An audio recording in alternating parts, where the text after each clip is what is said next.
All right, good evening. Welcome to Town Hall. It's a little after 7 p.m. We're going to begin our work session, but before we do that, we have a few interviews. 2 interviews for the Planning Board. We're going to start with Ellen Nordsey. Ellen, come on up. Hi, everyone. Good evening. Ellen, welcome. We appreciate your interest. Certainly one of the bigger boards that reports to the council, so definitely appreciate your interest there. If you could just tell us a little bit about yourself, your experience, why you think you'll be a valuable member to the Planning Board, and just maybe some of the issues you foresee as critical if you get appointed and once you serve. Great, thank you. I'm a resident here in Wakefield and have been since late 2019. I've come before you and some other committees and boards for different things. My interest is because this Planning Board position would be probably where my greatest strengths would do the greatest good. I have a lot of experience from going to planning boards in all different towns all around the state as former solar developer. So I have a lot of experience with permitting, comprehensive plans, and I think one of the bigger things that the planning board can accomplish soon would be to get the comprehensive plan out of draft and into a working document. Just to keep it short, but I can elaborate. Right. Thank you. Any questions from the members? For Ellen? Just for clarification, the comp plan has been finalized and adopted at this point by the state planning authority. That's great news. Then we have a working document, and that's even easier. So one question I have is, you're familiar with planning boards, so you know that they can take up a lot of time. Do you feel like you have the time to commit to this position? I do. I took a look at the schedule moving forward for the next few months, put it in my calendar already, and I know that, they may add site visits or other needed work sessions, especially if a big project comes up. So I'm prepared for that. Any other questions? Yeah. Just go into some depth for me on your educational experience and what you think that would bring to this board. Sure. So I grew up in Exeter, Rhode Island, same house my whole life, never left. And then I went to Vermont for school. I finished my bachelor's in 3 years in natural sciences and actually with a minor in coaching. So coaching athletics, obviously very different from natural sciences, science-based, and I graduated in 2010, and I actually was able to kind of follow my coaching career more during that time. If you remember, the bottom kind of fell out, and there was a pause on all government hiring in that same time frame, 2011, and that was what all the environmental jobs that they were like pushing us to. So I spent a lot of time traveling after college, pursuing athletics, outdoors, coaching, and then when I returned to Rhode Island, that's where I really got my education through experiencing. I landed a job with a startup solar company in the state of Rhode Island, and I started as the land specialist. So that was evaluating sites, and if it was suitable, initially it was kind of like, don't build in the wetlands, and then from there it really turned into getting into the nitty-gritty of pulling permits not only from planning and zoning, appearing before town councils, but also federal, state, taking part in stakeholder meetings, and even state comprehensive plan guidance for planners and planning boards for siting solar. So even though my degree is from Castleton State College, which is now university, which is now going to be Vermont University, they keep changing it. Even though that's where my education is, it really lies in the experience that I gained working for over 6 years in that industry. Thank you. Thank you, Ellen. Appreciate your interest. Debbie just arrived. Do you have any questions? Well, thank you for your interest, Ellen. We appreciate you coming up and stepping up to be interviewed. Certainly a big role to fill with that vacancy on the planning board. And we appreciate the thoroughness and the responses here, but we'll let you know when we make a decision. So thank you. All right. Thank you for your time. Next, we have Phil Eden.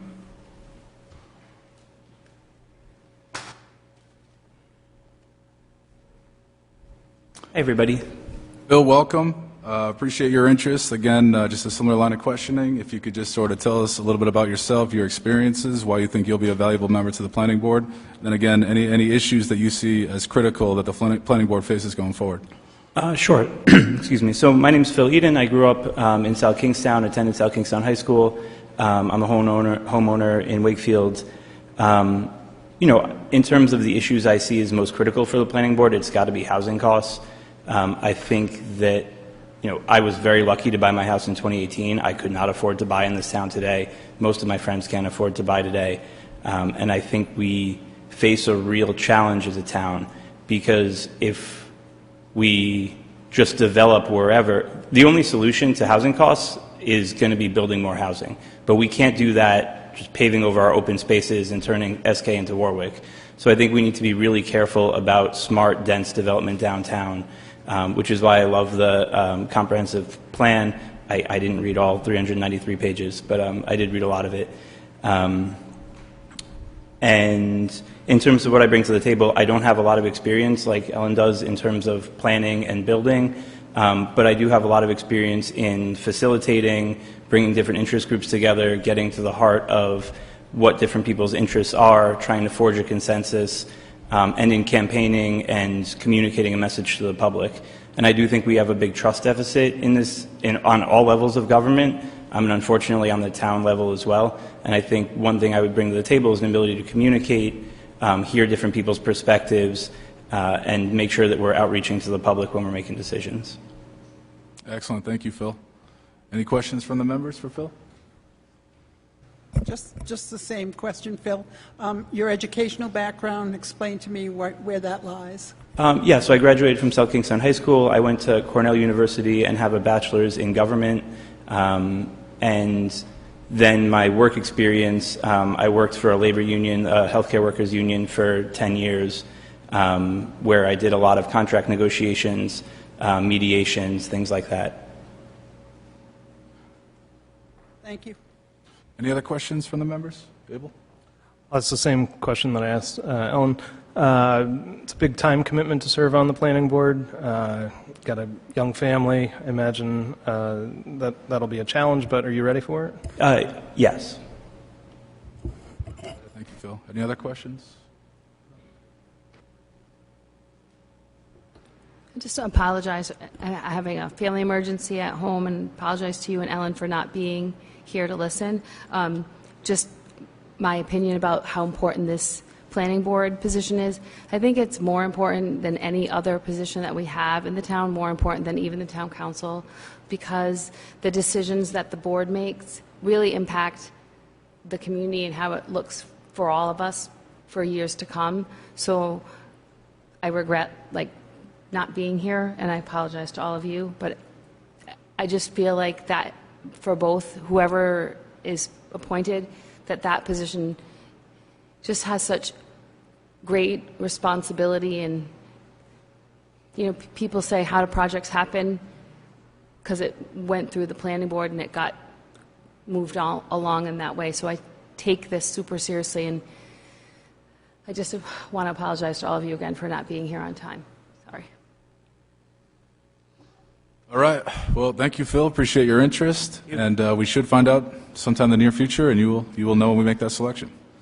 So that's going to conclude the interviews, and this time we're going to proceed with the work session. Oh, Sam Grimley. Come on up, Sam.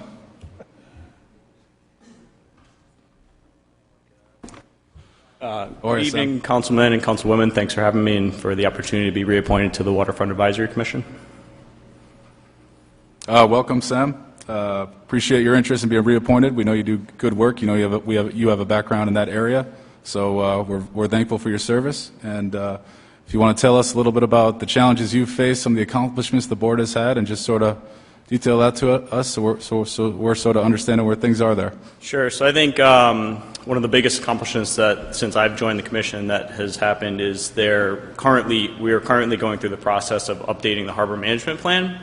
which is perfect timing given how, I guess, contentious things are when it comes to public access to the coast. You look at things like House Bill 8055 and everything that's happening across the state. So this gives us a huge opportunity to really reaffirm that the long-term sustainable utilization of the coastal resources that fall under the town's purview, including public access, right-of-ways, and things of that matter. So I would say that's probably the biggest piece, but I think everything that happens through the commission is important, whether it's approving an application for a dock or whether it's, addressing a conflict over a public right-of-way to that extent. So. Excellent, Sam. Any questions from the members? Just how long have you served? One term, which I believe is 2 years. Any other members have questions for Sam? 3 years. Yeah, so I guess, I don't know, I've been eligible for 23 meetings, and I've made it to 20 of them, so. All right. Well, seeing no more questions, we appreciate you wanting to be reappointed, and you'll find out a decision hopefully very soon. But thank you again for your service. Great. Thanks a lot. Have a good evening. All right, that's going to conclude our interviews, and now we will proceed to the work session. This time I'm going to turn it over to the town manager. Thank you, Mr. President.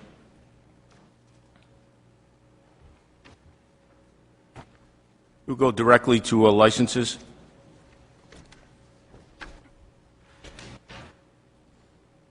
They're pretty self-explanatory. 6A, license for the Chamber of Commerce for an event to be held, the Taste of Southern Rhode Island will be held on Thursday, September 22nd. The next one also is for the Southern Rhode Island Chamber of Commerce for the Taste of Sugar event to be held on Friday, September 23rd. Mr. Joe Veely is also here to answer any questions if we should have any. C, a resolution granting a firearms and ammunition license to Freedom Sports on High Street in Wakefield. Communication came into the council regarding this store, and there are some mitigating issues that came up during it that I'll explain in the regular session when this comes up that the council will need to be made aware of. Go right to public hearing. Mr. Luke Murray's here to speak about the adoption of the 22-23 position allocation and pay schedule, and he has a brief, just a few-page exhibit that we will go over. In communications, 8A, Mr. Brian Wagner is here, the senior planner for the town, submitting a request from the Historic District to acknowledge South Kingston Preservation Award winners. He was at a previous meeting that he was here for a couple of hours, and the meeting went on for at least another hour after that, so we released Mr. Wagner for a future meeting, which he's here tonight. Another communication from the Councilwoman Deborah Bergner, recognition of Maria Mack, who was on the South Kingston Planning Board. We'll jump to H, an email dated May 25th, 2022. Kateri Collins tendering a resignation from the Bicycle Pedestrian Advisory Committee. J, an email dated May 31st, 2022 from Roxanne Beinart in opposition of the proximity of gun stores to South Kingston schools. This is part of the mitigating topic of discussion that will come up once the regular meeting comes on. This email here is what started the chain of events that took place on licensing and so forth for the gun store.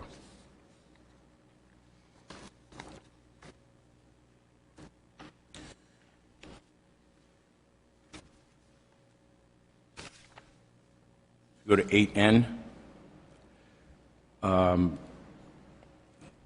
There was an email dated June 1st and June 8th from Bethany Sorrentino, Joseph Sorrentino III, J.C. Northup, concerning Representative Carol McEntee's comments in regard to potential reuse of Wakefield Elementary School during the General Assembly discussion of House Bill 7943.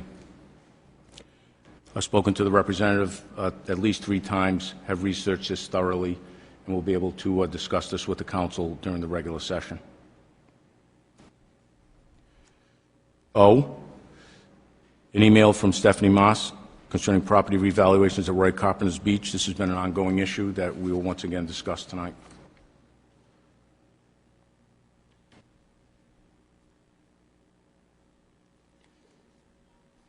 In my town manager's report, I will profile every month or every couple of weeks as needed when it looks like we can fit some time in. I will profile each department that this town has because they're all success stories, and I think the residents need to know what exactly they do, their budgets, their allocation of resources, and so forth. And tonight I'll start with public safety. That'll be in my town manager's report.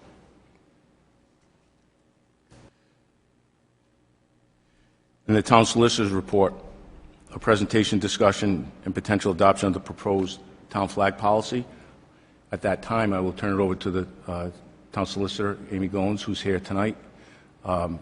Ursillo had an important previous commitment in another town. This, I will tell you up front that I went over this policy with Mr. Ursillo, and from what I understand, it's been adopted from the Supreme Court case that recently came up with the city of Boston. Excuse me, Jim. If you could just, I think I'm struggling to hear. I don't know if, Sorry. Can you hear me now? Is that better? yeah, you just need to apologize. do it. It's okay. I couldn't tell if it was, That fan? no, it's fine if he speaks in. Yeah, I'll speak louder. I've never been accused of speaking softly. We'll go over the appointments that we already talked about. New business. 13A, there'll be tax abatements of totaling about $10,200. That we'll go over that list. A resolution authorizing 13B, of a contract for $49,543 for information technology in the police server infrastructure hardware section. 13C, this is a dry cleaner bid for the police department, and it's up every 3 years. I'm sorry, 2 years. 3 years it's going to be for. And it's really formality where every time the dry cleaning comes up, it just goes out to bid, and we'll go over the best rates. D, a resolution formally adopting the employee benefits for non-union personnel as presented by Mr. Luke Murray. And we will try and, I think we can move that up when he gives his presentation if the council pleases to save some time, but that'll be your decision when the regular meeting's going on. E, a resolution authorizing the town manager to execute an engagement letter with Mr. Vincent Regasta, Attorney Vincent Regasta of Providence, as a special legal counsel to represent the town with regard to public safety labor issues only. I will explain that in detail when in the regular meeting, as that is an area of need that this town has right now because of some of the complex issues in litigation that we would have with two of the public safety unions.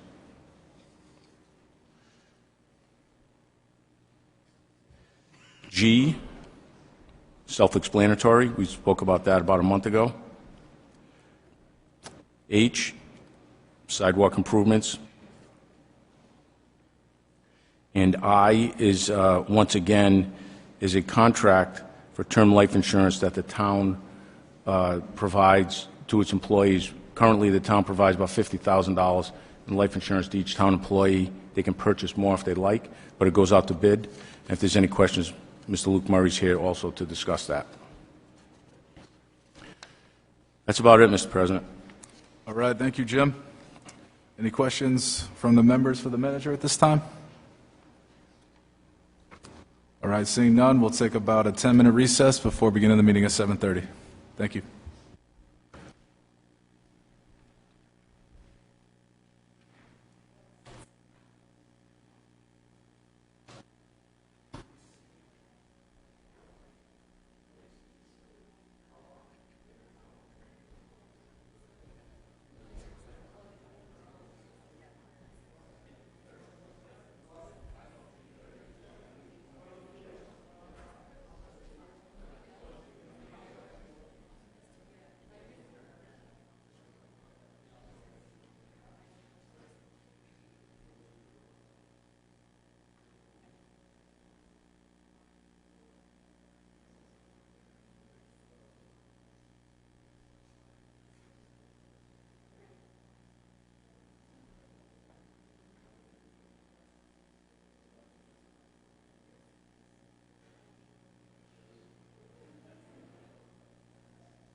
It's fine.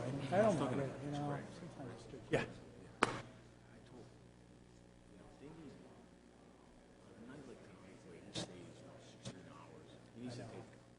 Once I get through this push of, because of the end of year stuff, just, I have to get out memos tomorrow and stuff. I am going to work on that. Yeah, I'm going to talk to Lori and just tell her. For now, you can just, He gave me the right answer. No. Do it because it's my job. yeah, I'm like, all right, well, you need to take some time. they do, yeah. And I think having, it will be appreciated. I saw him at the, Because, you know, Jim gets paid for that. Or he gets comp, because he's in here. so, I was at the, Tuxedo. What was the name of that parade we just had down there? Ask him? Gatsby. Yeah. He was there with his kids. Oh, has he? Yeah, two little kids. I mean, I have little kids. Like, you don't know you're at work a lot, but the bottom line is you're still gonna spend time with what they're No. Yeah. And I what? Oh, here we go.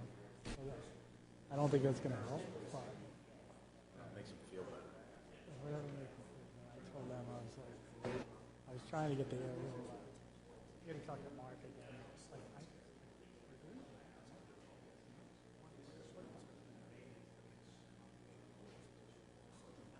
I know. I'm thinking the same thing when they renovate it. So I think they're already done it, right?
Thanks, sir.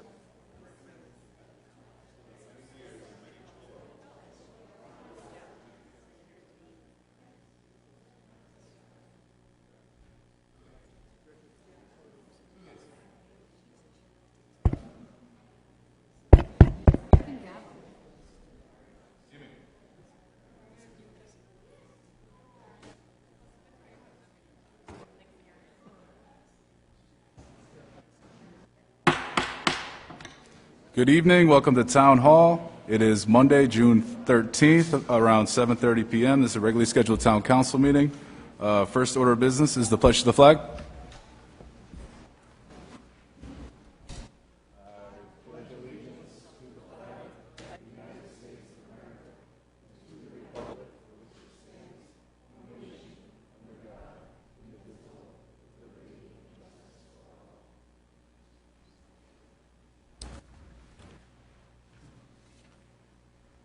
Next on the agenda is the land acknowledgement statement, which I will read. The town of South Kingstown pays homage to the indigenous people and land on which the town is now located. Let this acknowledgement serve as a reminder of our ongoing efforts to recognize, honor, reconcile, and partner with the Narragansett tribe whose land and water we benefit from today. Next, we have the roll call. If you would, Susan. Council President McEntee, Here. Council Vice President Collins, Here. Councilwoman Bergner, Here. Councilwoman Kelso, Here. Councilwoman Rose. Here. All members are present. Thank you. Next, we have item 4, the approval of minutes of previous meetings. Make a motion to approve items 4A, B, and C. Second. We have a motion and a second. Any discussion? Anyone opposed? All right, that motion passes. It's going to bring us to item 5, the consent agenda. Make a motion to approve the consent agenda. Second. We have a motion and a second. Any discussion? Anyone opposed? All right, that motion passes. It's going to bring us licenses. 6A is a resolution granting a Class F 19-hour beverage license to the Southern Rhode Island Chamber of Commerce for the Taste of Southern Rhode Island event to be held on Thursday, September 22, 2022, from 5 p.m. to 9 p.m. under a tent in the field at 2984 Commodore Oliver Hazard Perry Highway, Wakefield. Application by Joe Veely, Executive Director. Joe, come on up. So we're just going to take 6A and B together here, Joe. Great. But first off, it's good to see you up here, and it's strange not having you right next to me. But welcome to Town Hall again, and we all are familiar with this event, but just tell us a little about it. Sure. So the Thursday night event is Taste of Southern Rhode Island, 40 to 50 local hospitality businesses, breweries, distilleries, restaurants, sampling, giving samples of what they produce. And it's actually turned into a pretty wild event. This will be our 10th year, less 2 COVID events. It's almost turned into, I hear from the hospitality industry, that this has turned into an industry night. These people all know each other and very rarely get to see each other. So it's that's an added benefit that we've discovered. Very successful event, probably 600 attendees. The next night, Taste of Sugar. At this point, we will potentially be lining up other entertainment, but it's a night of entertainment. It's a band, again, 500 to 600 attendees under a large tent at Clark Farm. In the 10 years, we've had little to no instances of any negativity, so I'm open to any questions. All right, thank you, Joe. Deb? I know you sell out, so how do you buy tickets now? You don't buy them now. You can't buy them now? It's too early. But they'll go on sale probably mid-July. Yep. And you will sell out? We will sell out. And actually, one of the lessons learned from 2021, the attendees and the vendors all recognized that we sold less tickets because of COVID intentionally, and it was a better event. The vendors got to meet with the public more. The public got to talk to the vendors more. So we've learned our lesson from that, and we will limit the ticket sales. Thank you. Thank you, Joe. Any other questions for Joe? All Make right. a motion to approve items 6A and B. Second. We have a motion and a second. Any discussion? Anyone opposed? All right, that motion passes. Thank you Say, all. Joe, you guys do a valuable service for the local business community, and we appreciate your efforts, so keep up the good work. Thanks for your support. That's going to bring us to item 6C, a resolution granting a firearms and ammunitions license to Freedom Sports and Arms of High Street, Wakefield, application by Leonard Cuoco, owner. Leonard, if you're here, now's the time to come up to the podium. All right, Leonard is not present. Should we table this to the next meeting? We would preferably like to have them present for this consideration of approval of the request. He was, Mr. President, he was not asked to attend tonight's. Oh, okay. Go ahead, Jim. I know you have some things to inform us on as it relates to this. Yes, sir. The mitigating factors I spoke about in the work session are related to an email that came in on May 31st to the Town Council, where basically, if you refer to 8J, is a copy of your email. And basically, I'll read it for the residents in attendance and for anyone watching. It says, "Dear Town Council, I am a resident of Wakefield. My address is blacked out. I am writing because I am concerned about the location of a gun store that is less than 1 mile from Wakefield Elementary School and less than 1.5 miles from South Kingston High School and Peacedale Elementary School. This study found that proximity to a gun store is related to gun carrying in high school. I am also horrified by the thought of a would-be shooter purchasing a gun so close to multiple schools. I am not aware of whether this is currently against any South Kingston or Rhode Island zoning laws, but I urge you to consider if there's anything that can be done."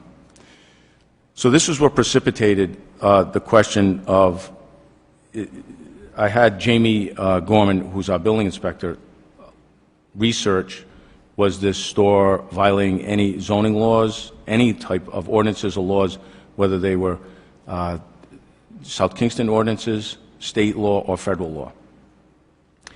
He researched the location, the Freedom Arms gun store, and found that they've been here since 2009. There have been no issues to date as a retail store of any complaints made or any type of incidents that could result in any type of activity that can be construed as unethical or criminal or nothing. There was nothing we could turn up since he's been here for about 13 years. His federal firearms license was checked, which was issued by the Bureau of Alcohol, Tobacco, Firearms. It was found to be in accordance with everything they need and is active and valid. But a question did come up about whether this store was licensed to sell as a retail store in South Kingstown. Up until, I'll give you the background on that. That's where this comes in, this question comes in of what precipitated, what happened. October 1st of 2020, the owner of this store applied for renewal of his license as a retail establishment like the other hundreds of applicants do. And as we all know, December 1st is when they are due. He was rejected for that license because of some outstanding fire sprinkler alarm issues that came up where there was a lapse of inspection that dated back several months. As any retail store would be given the opportunity to rectify that, and the license was not suspended on December 1st, 2020, was put in like a queue to keep checking on if they met compliance. On December 20th, but technically the license did lapse December 20th of 2020. The owner did get a alarm system check in February of 2021, which the town did not pick up on.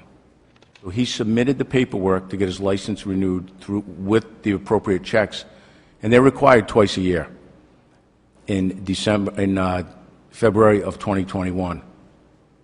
So the town has some culpability in this, but ultimately the owner is responsible for his own license. He should have picked up on it. As a result, it never came to light. So technically, he's been operating without a valid South Kingston retail license since December 1st of 2020. So let's circle back to what Mr. Gorman found. There are no South Kingston ordinances, no state law, no federal law prohibiting proximity of a licensed retail firearms dealer who sells ammunition to schools.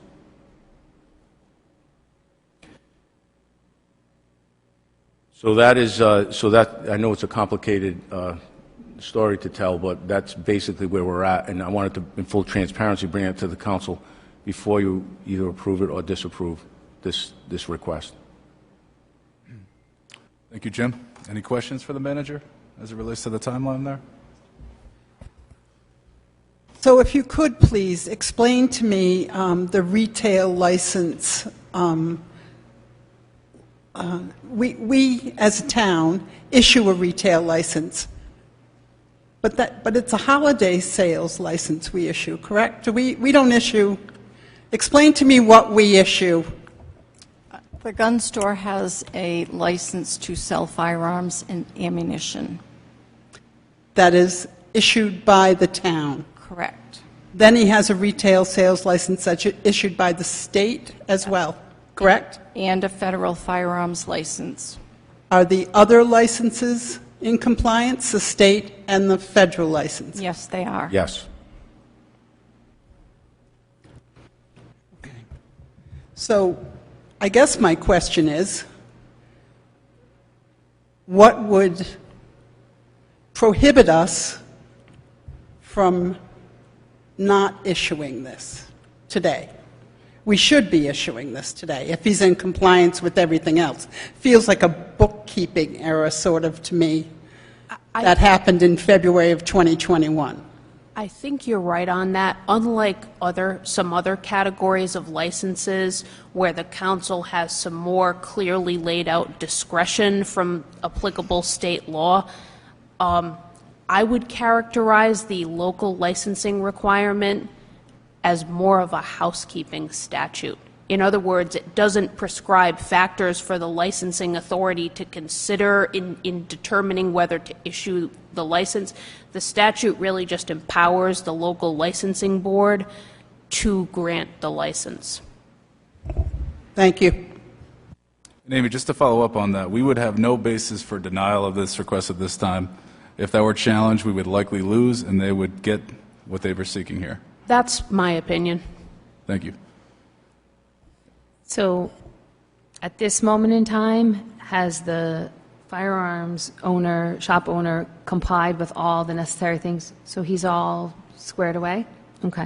One last item I'd like to bring up. When it was brought to the light of the town that this license could be in question, Mr. Gorman went back and I requested he tell the owner to voluntarily please shut the shop down until we can get, in front of the council, and he voluntarily complied immediately. Thank you, Jim. I just have one more question. So we had the fire alarm check passed in February of 2021. That is a yearly requirement? That is twice a year, and it's required by the town to check fire alarm status. So has he had subsequent fire alarm checks and yes. submitted that paperwork to the town? He did. I'm sorry I didn't bring that up. He did, and he is in compliance right now. Okay, thank you. Thank you, Jim. Any other thoughts on this? All right, do I hear a motion on this? Make a motion to approve 6C. Second. We have a motion and a second. Any discussion? Anyone opposed? All right, that motion passes. That's going to bring us to item 7, public hearing. 7A, a public hearing relative to adoption of the fiscal year 2022-2023 position allocation of pay schedule as shown on Exhibit 1, attached here 2. This time I'm going to turn it over to Lucas Murray. Thank you. Good evening. I'll be reviewing very briefly the non-union municipal salary and benefits schedule. I would ask that item D under new business be moved up after this hearing, if possible, so we can kill two birds with one stone. So as you may know, the non-union position and pay allocation schedule is reviewed annually. This is for changes pursuant to Section 1331 of the Town Code of Ordinances. All changes proposed to the pay plan are included in the budget. That's important to note. You've already approved the budget. Any salary increases, any increases in benefits, whatnot, have been carried in that approved budget. This is very small. You have a bigger packet in front of you. This is just to really highlight the grades 1 through 10. We have 4 steps in each grade. We have grades 1 through 19. The first 10 steps are considered non-exempt, which are hourly, which are overtime and compensatory eligible. The steps 11 through 19 are salaried, so they are not eligible for overtime pay. I have highlights here. They're very small on this slide, but I'll go through them right now on the next slide for changes to the pay allocation schedule this year. So the first thing that we did change is we added a deputy town assessor. So we had a retirement this year of the administrative assistant assessor, which was an SKMEA collective bargaining position. That individual had been with us for a long time, basically served the capacity of the deputy without any staff oversight. After reviewing the position after that individual left, we wanted to align. We're really trying to create succession planning in the positions and also have additionally supervisory oversight. So since it is supervisory, we created this position under non-union. We've chosen not to fill that assistant position under SKMEA and instead fill a deputy position. So this person can act as a backup to the town assessor and also serve in that capacity should the assessor, as happened recently, vacate the position. The next change was the town assessor was reassigned recently to a grade 14. This was not originally reflected in the budget. This is the only change that was not originally reflected in the budget. As you may know, and I know the town manager has had discussions with you, it's been a very difficult environment to retain qualified employees, especially in a municipal environment. It is a limited pool. It is difficult to find good people. We did, in fact, find somebody, but it was our third posting. After going back after the third posting and reviewing the salary survey recently issued by the Rhode Island Leagues of Cities and Towns, luckily they had a new salary survey this year. They hadn't had one in some time. I reviewed that and made a recommendation that we bump that position to a grade 14 to be more competitive with market. Like I said, we have retained a new town assessor as of last week, late last week, and happy to say that position will be filled in the next few weeks. So that is one change that we made that was not reflected in the budget. The Director of Leisure Services has been reassigned, and that was per approval of the council earlier this year. The Finance Director has been reassigned. I made a recommendation to actually bump that position down from a 19 to an 18. Again, after review of the salary survey, we have to keep level with market. I felt that we were in line with market. We're actually a little above. And since that position had been vacated, it was the perfect opportunity to bring it back into alignment. Same thing with the Public Services Director. As you may know, John Schock will be retiring soon. He'll be a big loss for the town after, I think, 35 years with the town. But, you know, we wish him well. But in looking at the salary survey again, I felt that we needed to be realigned with market. That brought us down a step to the grade 18.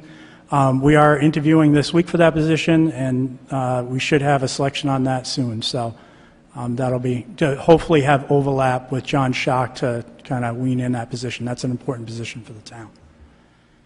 As you know, the salary increase, which was already built into the budget, was 2.5%, and longevity increased slightly at an additional 10 cents. That really brings parity with the SKMEA contract, which was signed last year. They're also at the $2.55 per week. It raises fairly modest. It's about $5 per year of longevity. So it's a flat rate longevity payment. It's not tied to salary. And with that, that concludes the position and pay allocation portion for the hearing. All right, thank you, Luke. Any questions from the members for Luke at this time? No? All right, well, this is a public hearing, so if anyone has interest in speaking on this matter, now's the time to come on up. We just ask that you first identify yourself, and we'll try to limit you to 5 minutes. So if anyone has interest on this one, come on up.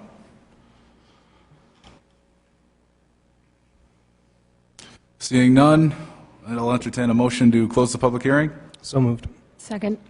We have a motion and a second. Any discussion? Anyone opposed? All right, that motion passes. Do I hear a motion on 7A? Motion to approve item 7A. Second. We have a motion and a second. Any discussion? Anyone opposed? I am. I oppose. All right, Susan, can you take the roll?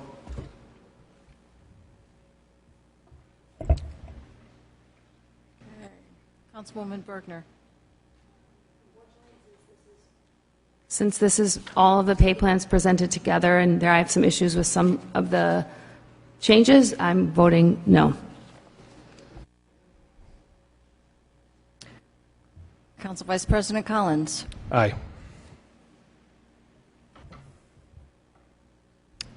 Councilwoman Kelso. Aye. Councilwoman Rose. Aye. Council President McEntee. Aye. The motion carries 4-1. All right, thank you, Susan. All right, now we're going to bring up new business item 13D, which is a resolution formally adopting the employee benefits provided to non-union personnel as presented in the Town Council's fiscal year 22-2023 budget adopted April 25, 2022, or as amended herein, including the position allocation of pay schedule, the grade and step schedule, longevity, and health care benefits effective July 1, 2022, and additional employee benefits provided to non-union personnel as presented in the non-union employee benefits summary, July 1, 2022, and as further described in a memorandum from the Director of Administrative Services to the Town Manager dated June 2, 2022. Motion to approve item 13D. Second. We have a motion and a second. Any discussion? As you know, I object to the process by which some of this was done, so I'm standing on my own integrity, and I will be voting no again. Okay. Any further discussion? All right. Susan, can you take the roll on this as well? Councilwoman Bergner. No? Nay? Council Vice President Collins. Aye. Councilwoman Kelso. Aye. Councilwoman Rose. Aye. Council President McEntee. Aye. The motion carries 4-1. Thank you. All right, that's going to bring us to item 8, communications. 8A is a memorandum dated April 14, 2022 from Brian Wagner, Senior Planner, submitting a request from the Historic District Commission to acknowledge the South Kingstown Preservation Award winners for 2022, selected by the Historical District Commission. It's continued from the last meeting. Brian?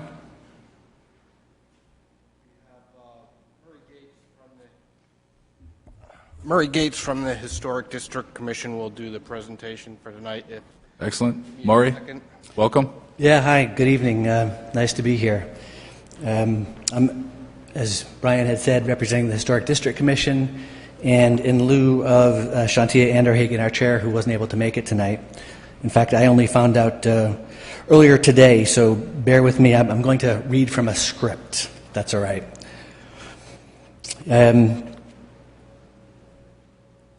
Yeah, I know this meeting was originally planned to take place last month in May, and May happened to be a Preservation Month, and the National Trust for Historic Preservation indicates that Preservation Month is a national high five, this is a quote, to everyone doing their great work of saving places in big and small ways and inspiring others to do the same.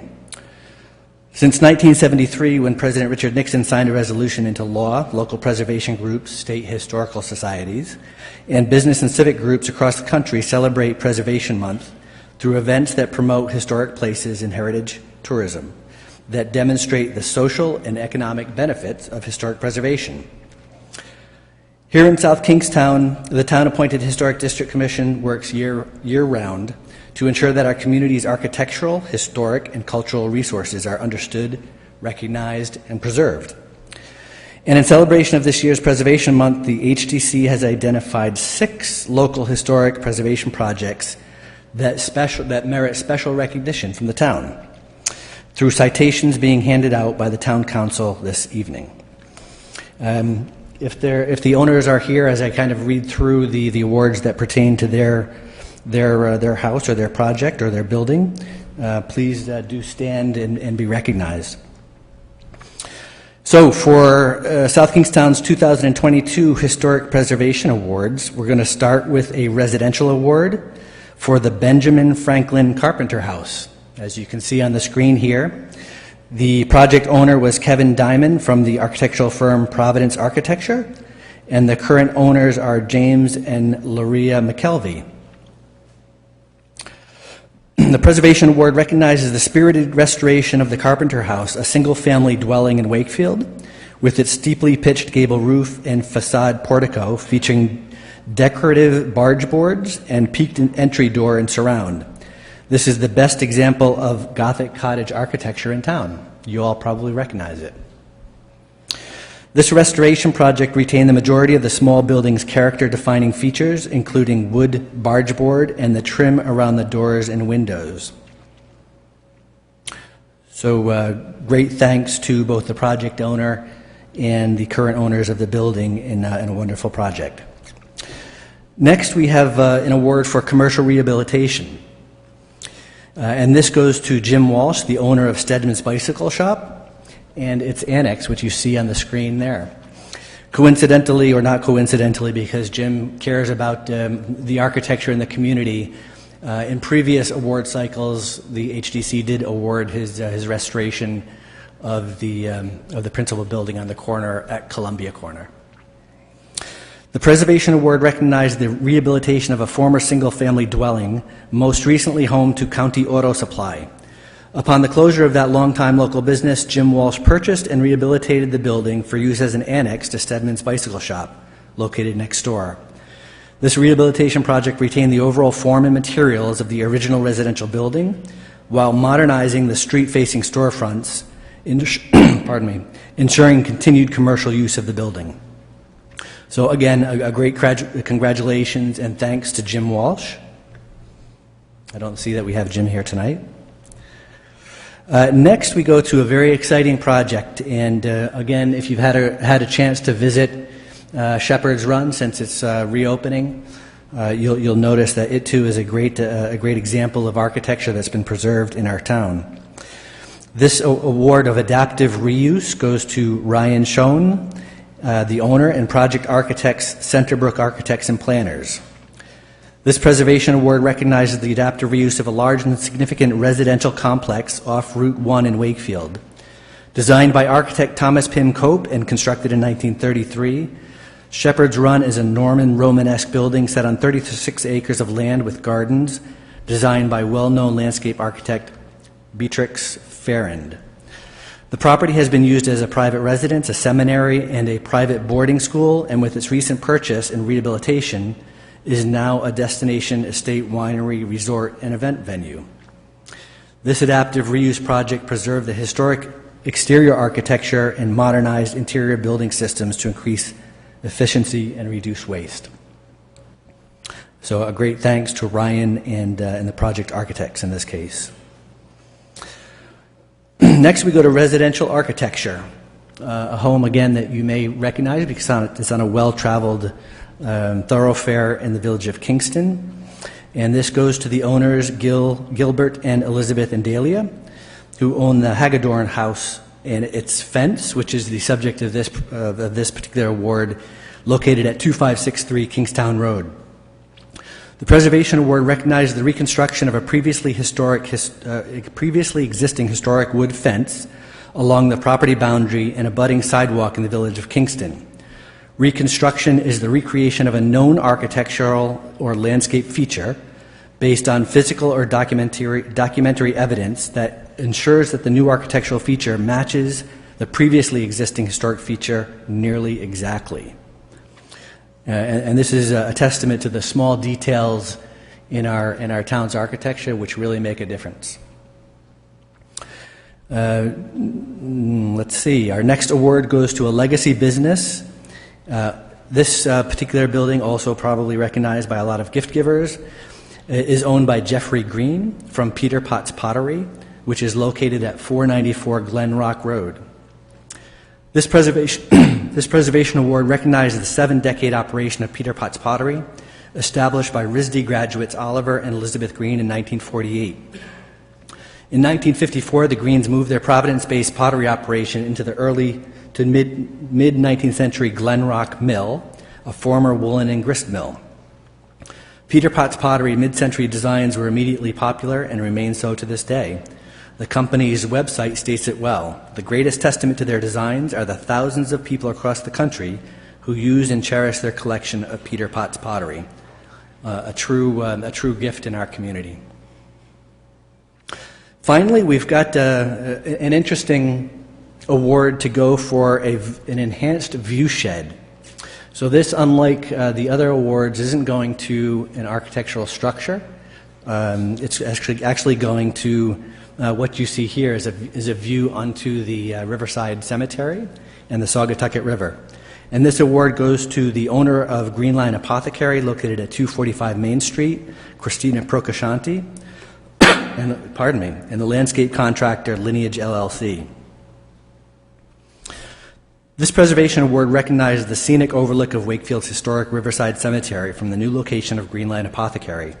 Set high above the Saugatucket River across from the cemetery, as part of the relocation of Green Line to this new location, decades of overgrowth were cleared to expose the pastoral vista towards Riverside Cemetery, platted in 1870 under the leadership of Stephen Fisk.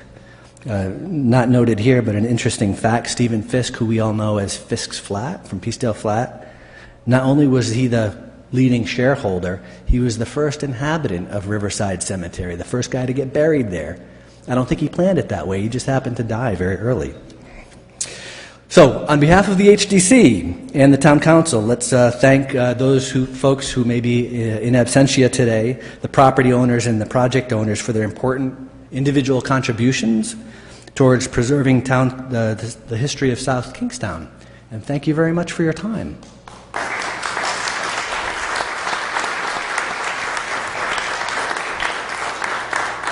Thank you, Maury, and congratulations to all the award recipients. They certainly make South Kingstown a better place. But with that said, what do we want to do with this item? Other than extend our congratulations.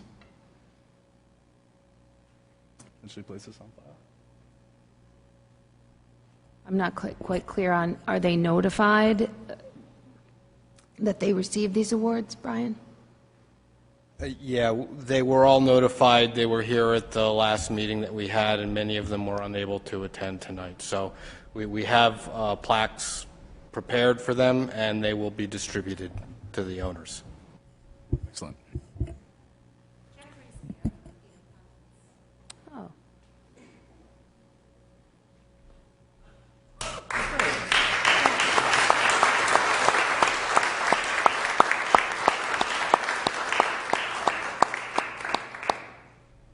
I'll make a motion to place item 8A on file. Second. We have a motion and a second. Any discussion? Anyone opposed? All right, that motion passes. That's going to bring us to communication 8B. Emails dated May 11, 2022 from Councilwoman Deb Bergner requesting recognition of South Kingstown Planning Board Chairwoman Maria Mack for her achievement in receiving the APA-RI President's Award, and South Kingstown School Committee Vice Chairwoman Michelle Brousseau for her achievement in receiving the RIASC Howard K. Award. If Michelle or Maria are here, feel free to come up. I don't see either of you in the audience, but I'll just personally extend my congratulations. Definitely some great recognition. But do I hear a motion? Or Deb, would you like to speak?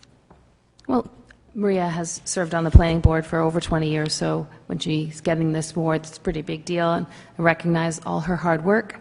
It's a lot of time spent on the planning board. She's very involved. She keeps a lot of us informed about legislative issues and concerns.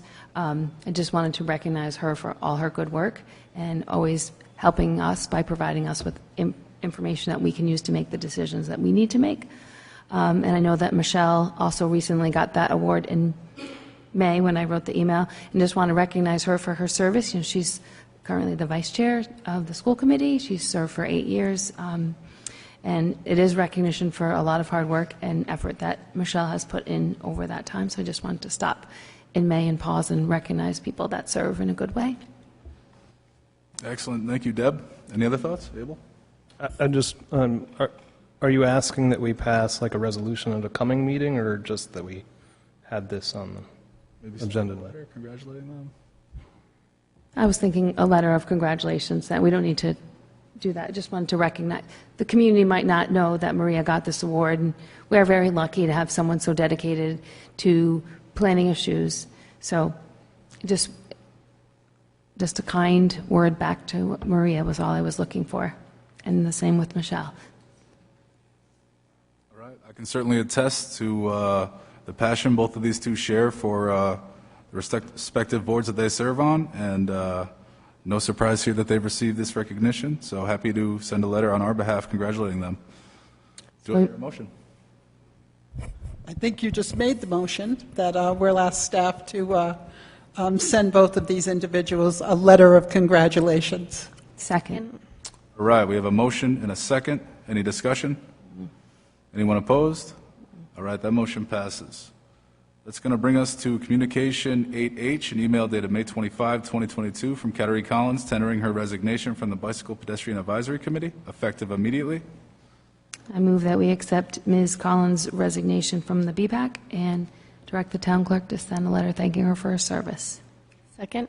All right, we got a motion and a second. Any discussion? Anyone opposed?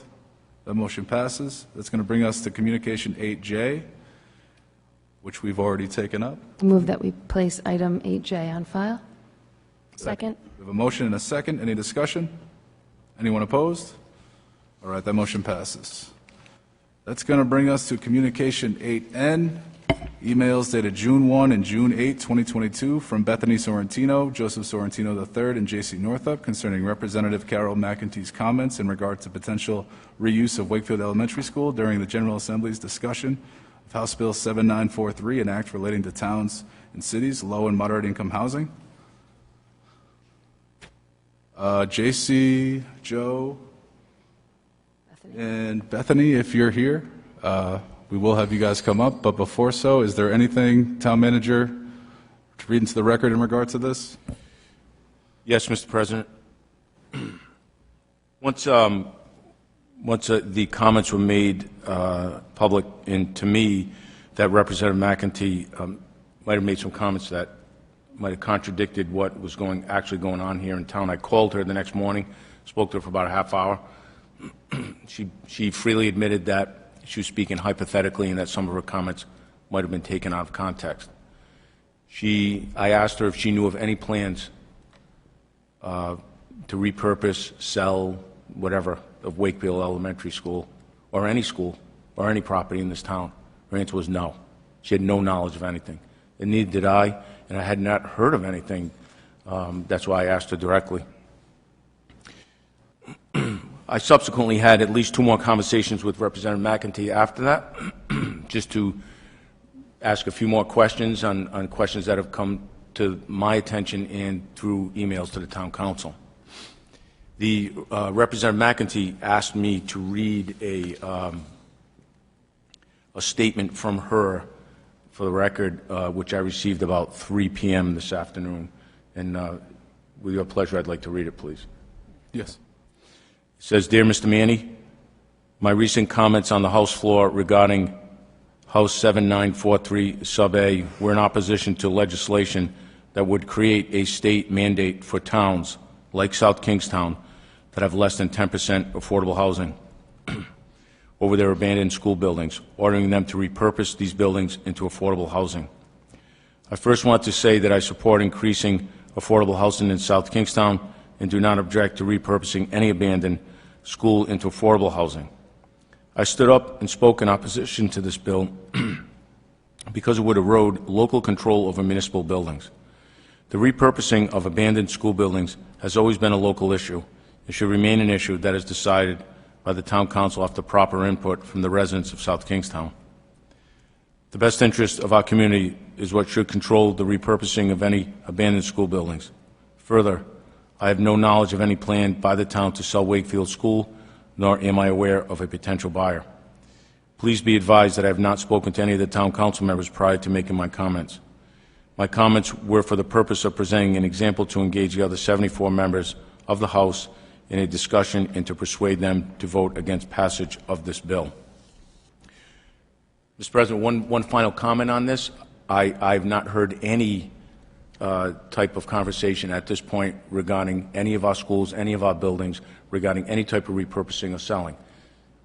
If those conversations do exist, they'll be brought to the town council, and it will be, and I assure the residents of this town, everything will be transparent and open as the way it should be in these chambers. Thank you. Thank you, Jim.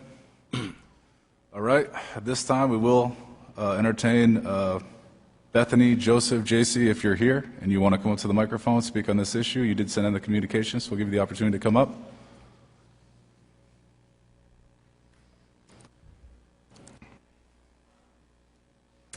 Hi, my name is Bethany Sorrentino, and I sent one of the emails, and so I thank you for the response and for reading Representative McEntee's statement. I do find it evasive in that the hypothetical situation may not be on the table as of now, but in the way that she was describing it repeatedly during those comments, it sounds like there was conversations happening. So I wanted to bring this to your attention and also to put forward my view that I hope that that land remains for the public good. I would be completely devastated if it were to be sold, especially to a private industry, for a private industry use. So when she was referring to this hypothetical scenario, she did at one point say perhaps it was wishful thinking, but she also described it as one that a lot of effort has gone into, and I completely accept that there is no such plan being considered now, and I thank you for clarifying that. But my question remains, who is the they that Representative McEntee was referring to? And these are quotes. They have a plan for a bona fide purchaser to purchase it. It would dismay me if they could not go forward with their plan once the school is closed. They have it in their comprehensive plan. This has been a part of their plan. If this council is not the they, who is it? Was this a dinner table conversation? Was this a conversation with other elected leaders? I did hear in the statement that she has not had communication with town council. Perhaps this was a conversation with developers. And I am still curious as to who has been putting in this effort for the potential privatization of the land that Wakefield Elementary is on. I remain interested in that. So I also wanted to ask that as we do move forward with, the inevitable closing of Wakefield Elementary, that we consider a repurposing that the whole town can continue to benefit from.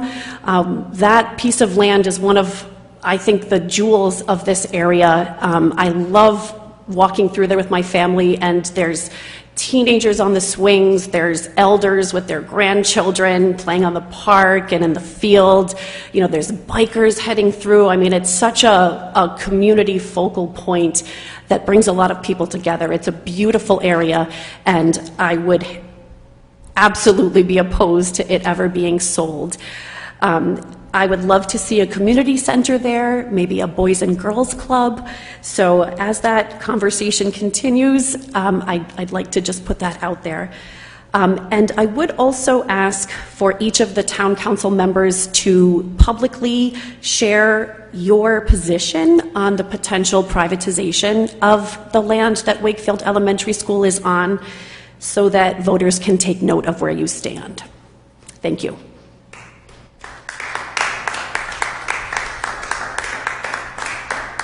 So I'll begin to address this by saying we as a council have not even contemplated any reuse of Wakefield Elementary School at this time. That is something that's going to take hours of work session and meetings that will take place in the public, something we want public input into.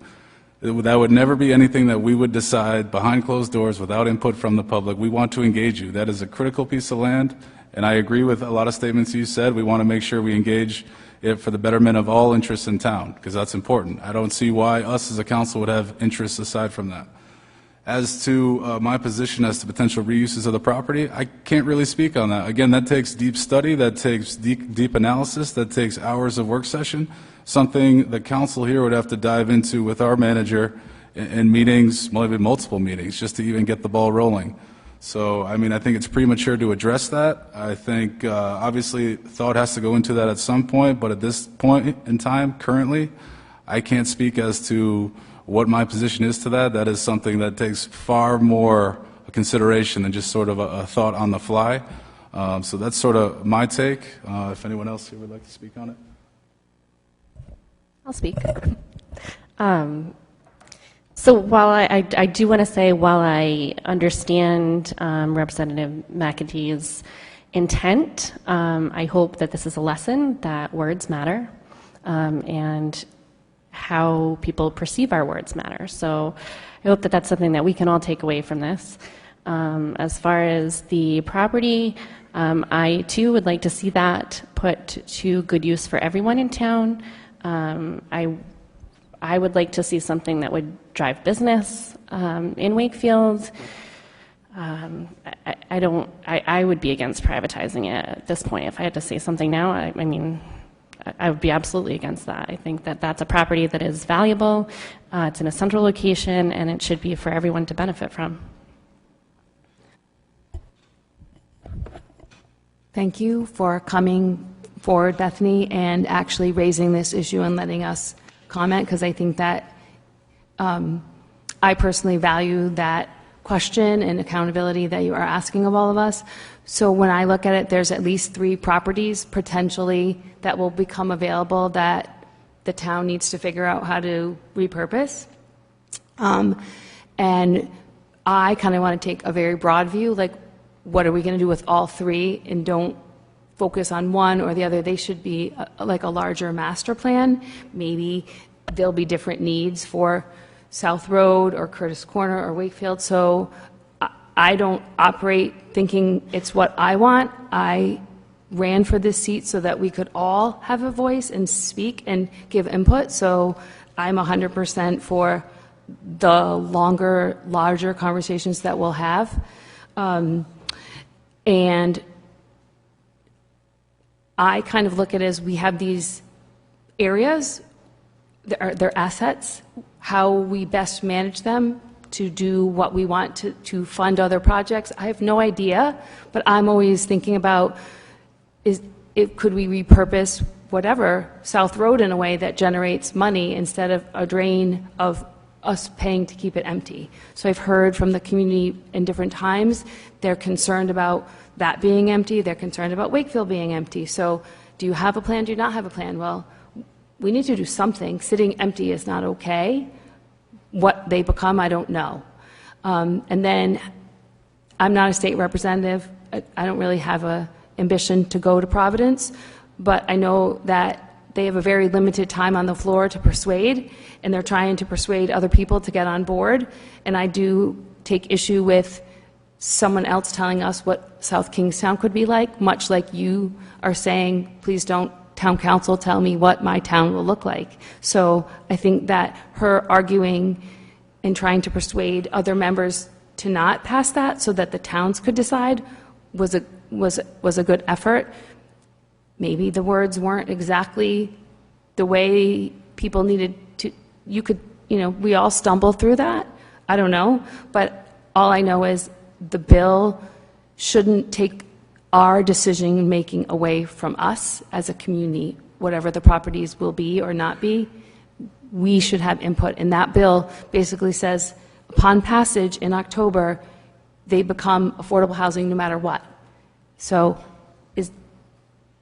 don't we want to have say? That's all. And I don't think it was wrong for her to lobby on our behalf. I know Representative Fogarty also did, so I kind of give a little bit more when you're speaking off the cuff or trying to persuade. Sometimes you bumble, sometimes you repeat.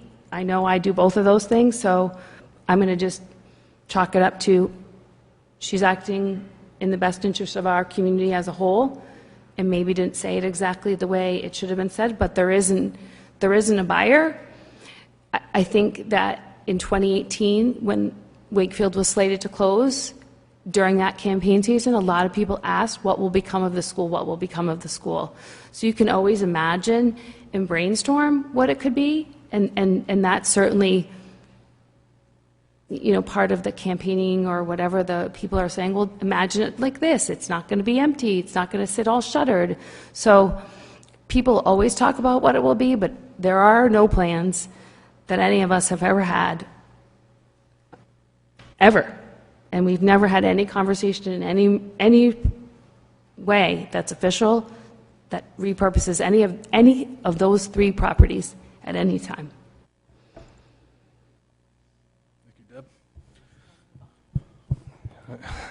Just to add to some of those comments, I do think, at least in one of those comments, Representative McEntee was referring to the incorporation of some language in the comprehensive plan update for the dispossession of municipal facilities, in particular school buildings. I think really that was just to encourage what we're talking about here, public engagement in the process, making sure that as we potentially sell these properties or reuse them in some form or fashion, we're doing it in a way that benefits the town the best.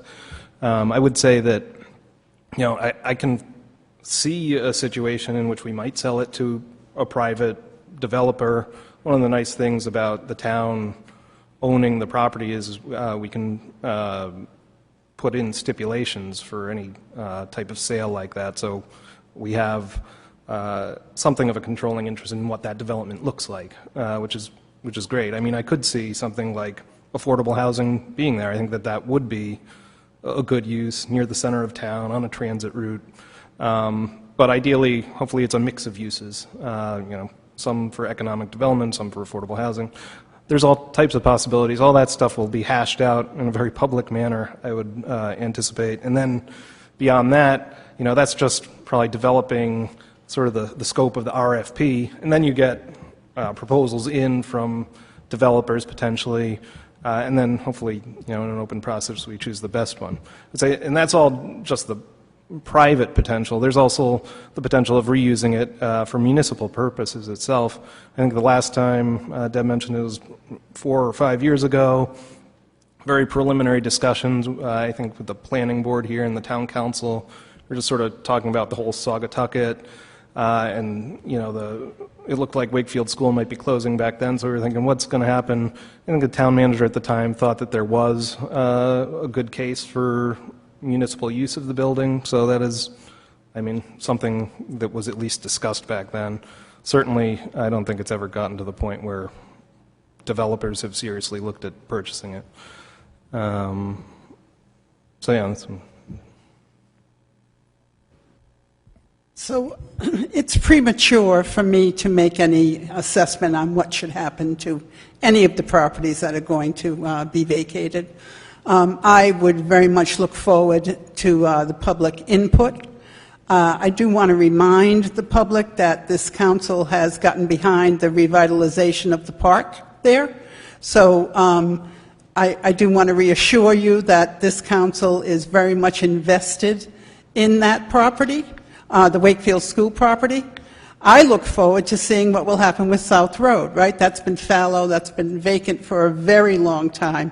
That school closed in 2009, and it's been used on and off for a number of years, but we really do need to initiate that discussion. What should happen with South Road? Once Curtis Corner is in the mix, to close as well, that is a big piece of property that adjoins those two. Wakefield, we know, is very vital property. It's very central to our business district. I cannot say that I would not be in favor of privatizing at this point. What I am in favor of is the discussions to begin once we know the actual timeline. I was going to thank you, Deb, for talking about the Saugatucket Park. That project is underway, and that area that you love so much is probably not part of the physical school part. In reality, I don't see that doing something with the building would ever alter the beautiful park in that vista, because I think it is a really important piece of how the Main Street operates. Recreational play space, place to picnic, whatever you want to do there in a very congested little town. space, it's important to maintain that. So I think the park and the school, I think I've heard that there's a boundary or something between some of that. I don't know. There is. That's what I thought. So much of what you're enjoying probably isn't part of any other part. All right, thank you, Deb. Thank you, Deb. Hopefully this helps address some of your concerns. JC, Joseph, I know you also sent out communications. Feel free to come on up. JC Northup, really quickly, my email is there. I really do appreciate the statement from Representative McEntee, but what I saw on Capitol TV wasn't so much her trying to defend South Kingstown, but it was more her posing a question to the bill. And she was asking what the role in the municipalities was going to be. And she was given an answer, and her answer was that it would still be up to the municipalities unless it sat vacant. If that building goes vacant and you have a plan for it, you're good. Well, that's what she was told in that moment. And they were still under discussion, and that's what she was told. So, to me, I don't believe that she doesn't have something in the back of her head. I do believe the five of you. So I believe that something has been in the works in Wakefield for a very long time. My email indicates that. There's been someone in the back trying to close Wakefield School for 10 to 12 years now, and I believe somebody wants to buy that property. But I do genuinely believe the five of you when you say that you're not part of some diabolical plan. And that makes me feel good, honestly. So thank you for your time. Thank you, Mr. Maney, for reading her statement. And we're paying attention. She needs to watch her words. You can't go to the State House and say stuff like that because we're paying attention. Thank you. Joseph, I know you're here as well. You all set? All right. All right. Thank you. Nope, sorry, we're limiting this to the people who send in communications. If you want to speak, you can come up at item 10, or 9, rather. All right, do I hear a motion on this? Motion to place item 8N on file. Second. We have a motion and a second. Any discussion? Anyone opposed? All right, that motion passes. It's going to bring us to communication item O, an email dated June 8, 2022 from Stephanie Moss concerning property revaluations at Roy Carpenter's Beach. Stephanie, come on up. I have some handouts for you. Okay. Jess is recusing herself because Stephanie is her sister. Thank you.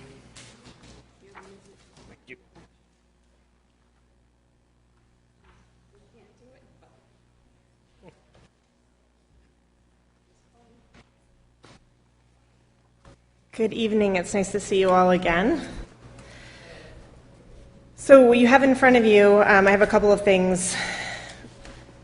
I didn't come to last minute, you guys. I heard we're going to be busy. Drove by and you were very busy. So I decided to come to this meeting instead. The first thing you have in front of you is a listing of all of the cottages at Roy Carpenter's Beach.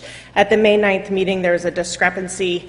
Interim tax assessor David Dulce said that there were 374 cottages at Roy Carpenter's Beach. He's actually mentioned that a couple times. Once, I believe, was in correction of, he was trying to correct what I was saying.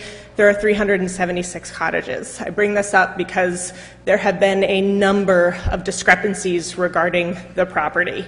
This is just one of them.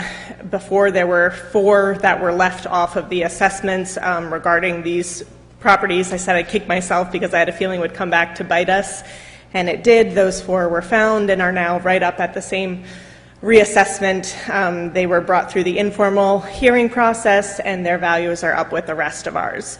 So here's the full list, because everything, I think at this point, everything needs to be documented. I think it's pretty clear that we are being differentially treated than our neighbors, and I want there to be full transparency in this process. So these are a listing of all 376 of them. in the interest of full transparency, I've also included 2 letters because we are going through, as you all recommended, the formal process for this, which included the first step as the informal hearing process.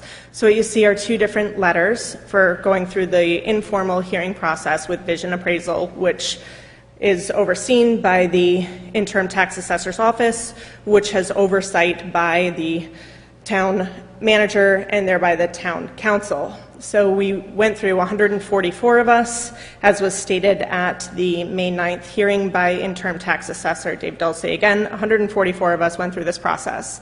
As you can read in those letters, it's a boilerplate letter. There's no indication of what is taken into consideration in the informal hearing process. There is zero transparency.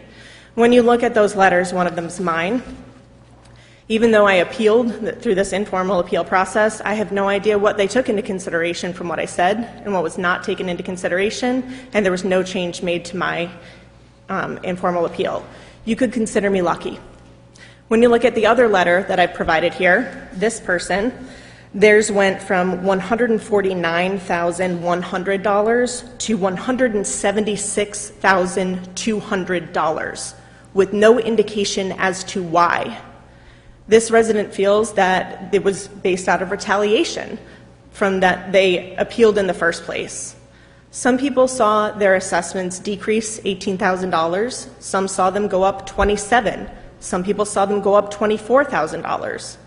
At the end of the day, Mr. Dulce said that there were 90 changes. There were actually 97 changes. 30 of them were increases. 67 of them were decreases. At the end of the day, this resulted in a total increase to those of us who went through the process, and even those who didn't, because 4 of them were made changes anyway, of $335.68. So by engaging in this informal appeal process, we actually came out worse. But it was kind of a wash, which seems to be that the tax assessor's office appears to have a number that they want to get from us. And no matter how much we engage in this process, the right way, going through this process, they're going to get the number they want anyway. Despite all the discrepancies, despite everything that we bring forward, and at this point, you know, I've said before, we really want to avoid getting a lawyer and bringing a lawyer and fighting the tax assessor's office, fighting vision appraisal on this. But we're going to have to go this route. Vision appraisal are actors of the town. They're not fulfilling the town's obligation of transparency, of having a process that is fair and that is equally applied to all residents. They're using a different calculation for us than they are for other people that are similarly situated as not landowners but property owners. At this point, we need to know, I need to know that you understand our concerns, why we think this is a town council oversight issue or a town manager oversight issue. And here's something from you that can give us some hope that there might be some transparency in the next stage of this process. Because we will, as you said, as you keep encouraging us, we will continue to go through the proper channels here. But it really feels like as we are going through the proper channels and we are playing by the rules, it does not feel like the processes set forth by the town are being carried out in a transparent way, in a fair way, by those who are representing the town. Thank you. And at this point, we'll bring up David Dolce, tax assessor, if he's in attendance tonight. Jim, is he here? He's not. If I could please make a statement to that. Yeah, go ahead, Jim. So, Mr. President, I will say this. I'm in that tax assessor's office every day, as most of the officers in Town Hall. I sit with them. I try and decipher what this process is. First thing I would say is this. They're good, hardworking people, and they're trying their best. Have mistakes been made? Of course, there's mistakes made everywhere, and they're trying to fix whatever mistakes, but it's a very small percentage. I will tell you this unequivocally. There is no evidence of retaliation. I would never accept any type of retaliation against a taxpayer in this town for any reason under any department. And never will anyone's tax dollars be used as a weapon against them. That I will assure you and I assure the residents. So I'm willing to work with any resident in this town that wants to find out more on what their process is and how we can improve it or whatever. But I quite honestly, I take exception to some of the words that were used tonight. And I'm willing to work with any resident that wants to sit with me or the tax assessor and figure this out. Thank you, Jim.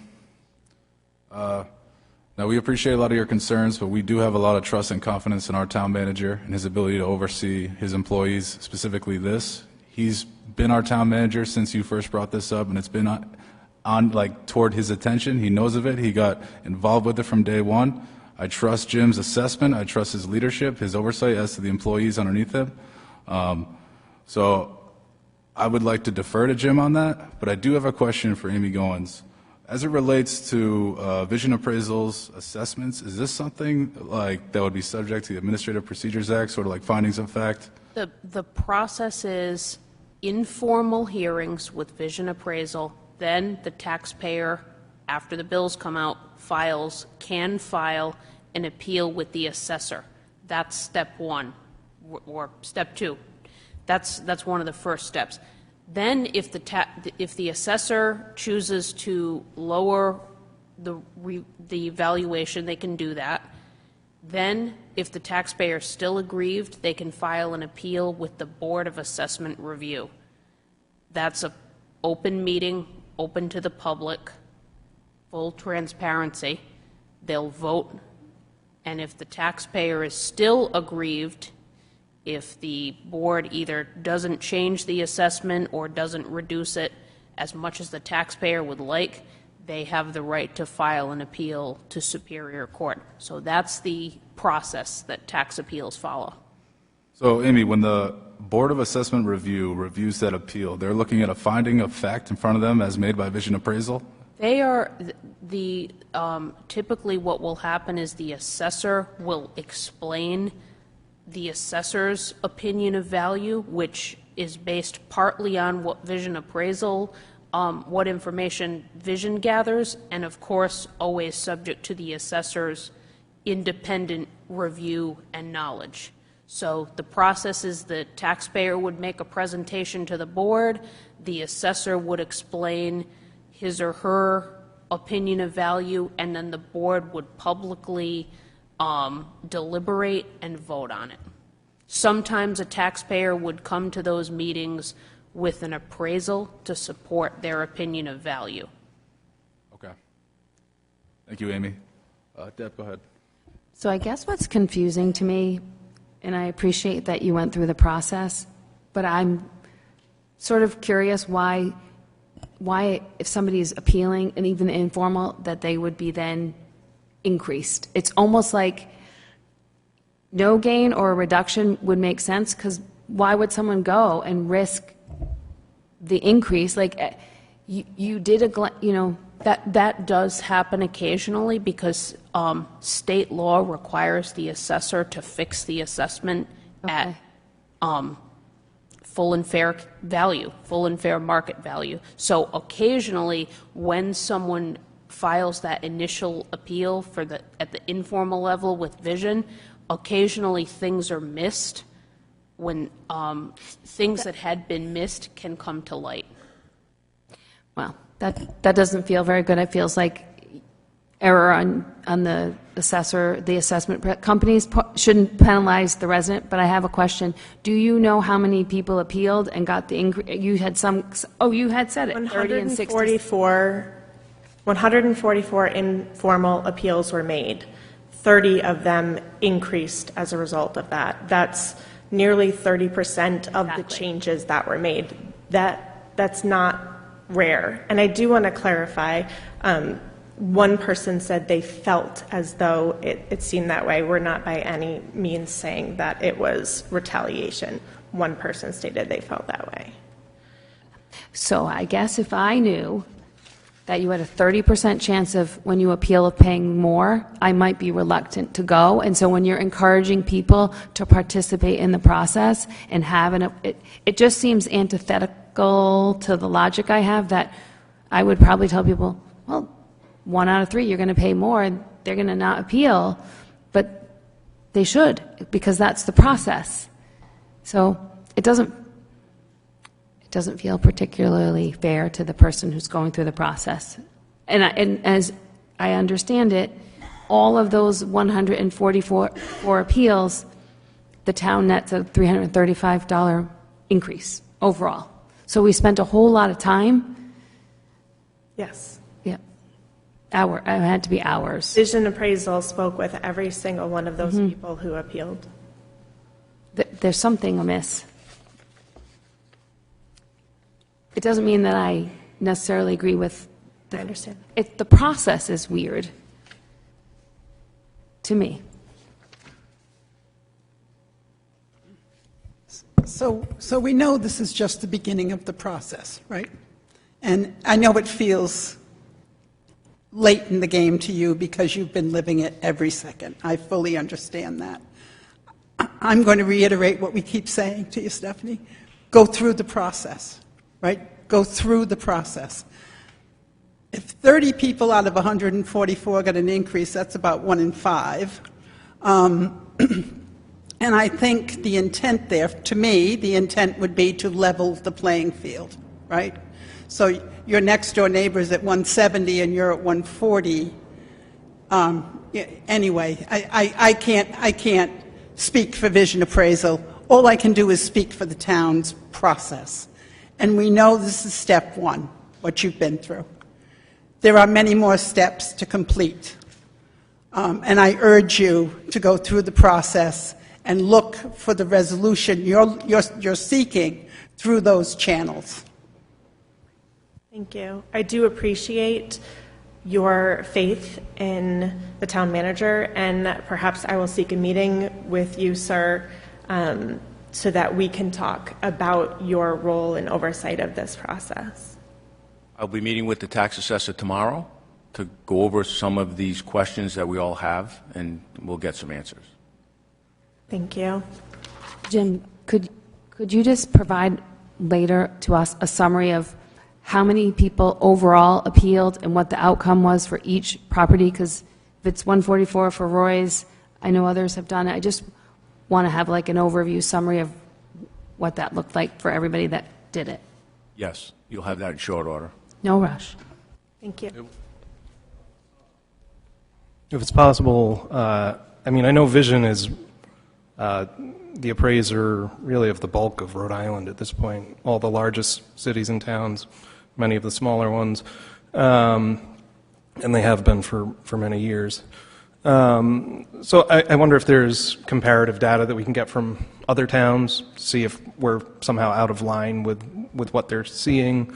Hopefully they would provide that voluntarily.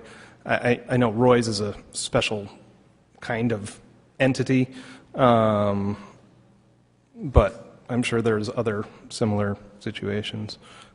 So that was one of the questions I asked first to the tax assessor, Mr. Collins, was why did these questions keep coming up with Roy Carpenters and Mary Carpenters? They're very complex assessments.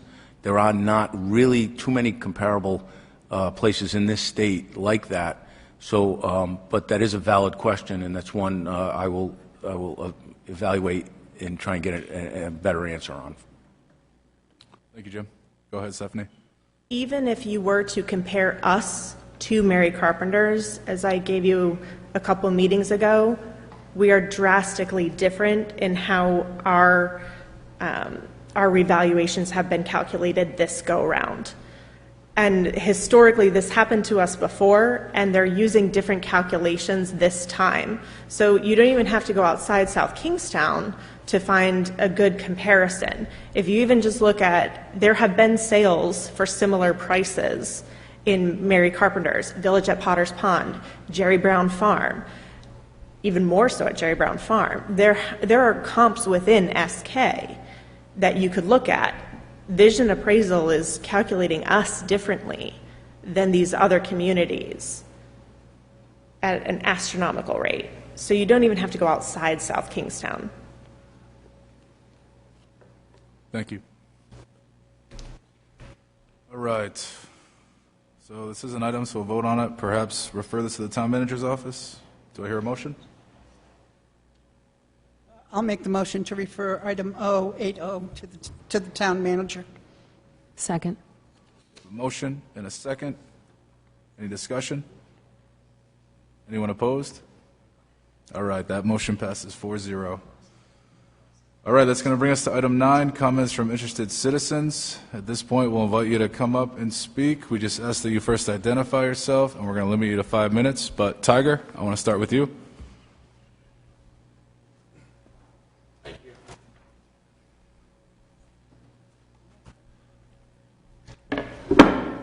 Hi, I'm Joe Tiger Patrick. You all know me. Tiger, I can't hear you. Oh, really? Okay. Hi, Joe Tiger Patrick. I am the outgoing commander of the Veteran of Foreign Wars, Post 916 across the street. I have about 20 hours before I hand over the gavel and the colors to Tricia Bouchier. We are celebrating our 100th year as a post, and she will be our first woman veteran. I was going to say, she's just like Luke, same age, parents, you know, and young kids and stuff, and she's going to rock it, and I'm very excited for her. I also stand before you today as the state commander of the Veteran of Foreign Wars. I just got promoted on Saturday. So today I'm here to say goodbye to a son of South Kingstown, William Forbes, who we lost about a couple weeks ago, and I wanted to go on public record to acknowledge a man who had given so much to our community. And I love him so much, and I'm going to try not to cry or well up, but I'm going to get through it, so please bear with me. I practiced it many times, and it came out different.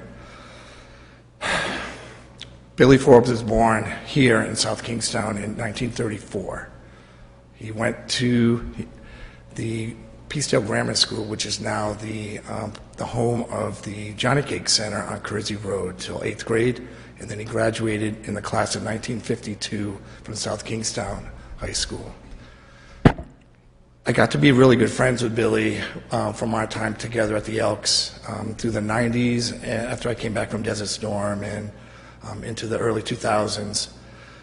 Working together, he was a bartender and I was a cook and a chef or whatever, and we always talked and whatever, back and forth. And he told me about the graduation exercise of his graduation in '52. The town had learned about 2 weeks before his graduation that David Champagne had been killed. He was a classmate of the class of 1951, and it crushed our town. It was a big deal. And a couple of months later, he would go on to posthumously receive the Congressional Medal of Honor. And he's one of the pictures that you see when you walk in the building downstairs. And it was a big thing. And so they had a moment of silence. And Billy told me it was a very proud moment during that moment because he was already 18, and about a third of his class, including male and females, had already enlisted in the military to join, and as he said, to go kick the ass of the people that killed their buddy. And so Billy joined the Air Force, and he said he served the coldest year of his life on a mountainside in communications, basically enabling air, land, and sea forces to talk. When he got out, he came back to South Kingstown immediately and knocked around a little bit, and he got a job at the DMV. And I'm looking around, and I don't know how, I'm sure Jim O'Neill remembers, but Jim, do you remember going to the DMV, which is usually a miserable experience, and back in the day, please let Billy be the guy, please let Billy be my guy, right? Everyone else was a little grumpy, but Billy loved it because he considered it an honor to help his neighbors and his friends. Always happy, always a positive influence there, and he loved it. You know, Billy, he signed up and fought for the American dream, and then he came back and he absolutely lived it. He married the love of his life, Sandy Forbes, and he talked about her glowingly all the time. I've never seen them argue in the 40, 50 years that they were married, and it was perfect. And so, you know, when he would videotape, he worked here for years. as a cameraman, and I saw Dale Holbert a couple weeks ago, just after he passed, and we were talking, and she brought up something that I had known about, but I forgot. So Billy, every time he would come in and to get ready to videotape, he would tap the picture of his friend David, and he put right now, if you go down there right now, you'll see a poppy on his picture, and Billy put it there because that was his homage to his friend. David is buried in Maine, where his family is from originally. So I'm going to be presenting Sandy with an award that I was going to give to Billy, but he didn't make it to the event that we're going to have, the celebration of our 100th year, so celebration of our post being in existence. And so it's the Outstanding Citizen Veteran Award. And after this year, we're renaming it the Billy Forbes Award, because he lived the life that we all, when you deploy, and I know as a police officer, you know, you defend and you do things in hopes of having and providing a great life for your fellow citizens. But Billy did that, and he lived it, and it's an awesome feeling. He lived what I hope to be when I grow up, and I'm 58, so I'm not quite there where he was. But I wanted to acknowledge him in front of everyone, and just for you guys to take a second to remember the service of a man who gave everything to this town over the years.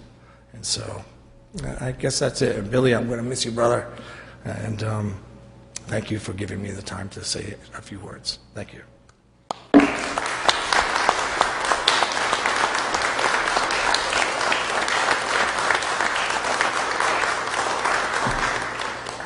I don't know if I'm supposed to wait for questions or something. I don't know. No, I'd like to acknowledge Billy Forbes. We did it at the previous meeting because it was closer to his passing, but a lot of things you touched on, Billy. He was a very loving, caring, laughing type of guy, always had a great personality, always someone good to just, you know, talk to, say hi to, and always had a smile on his face. I came to the last meeting, but it was like 9:30, and it was still going strong with a group. And so I need to go to bed. I'm old. And so, anyway, thank you so much. And thank you, Tiger. No one messed with Carol McEntee. That woman has done so much for this town, and as a veteran, and as what she's done for us at the VFW, that woman is strong, and she's a strong advocate for us. And so if she made a hiccup in a comment, I'll give her a pass because I got her back. She's awesome. Thank you. Thank you, Tiger. All right. Anyone else like to come up? Come on up.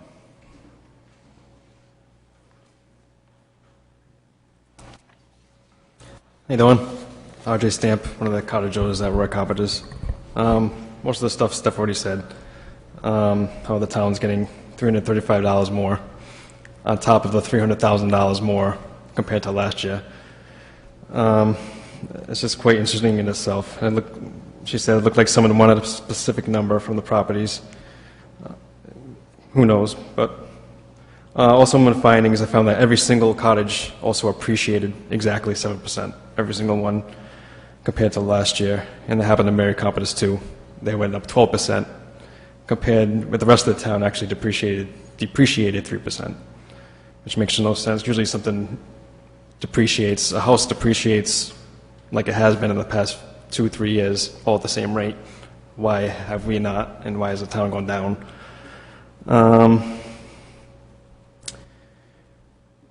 You can't pick and choose where your money wants to come from. This was on top of the 159% increase that we've also had in our full value of the cottage. Nowhere in the town or state our evaluation is done this way. We are only the structure, but we're being taxed where a house sits, not what our cottages are. We're just pretty much glorified sheds. The town's first taxing Matunic Beach properties on the land, and then taxing the cottage owners on the cottages, but also indirectly taxing where we are. So the land's kind of getting intertwined with our property taxes somehow, which it shouldn't be. The town is pocketing $713,856 from the cottage owners and Matunic Beach properties.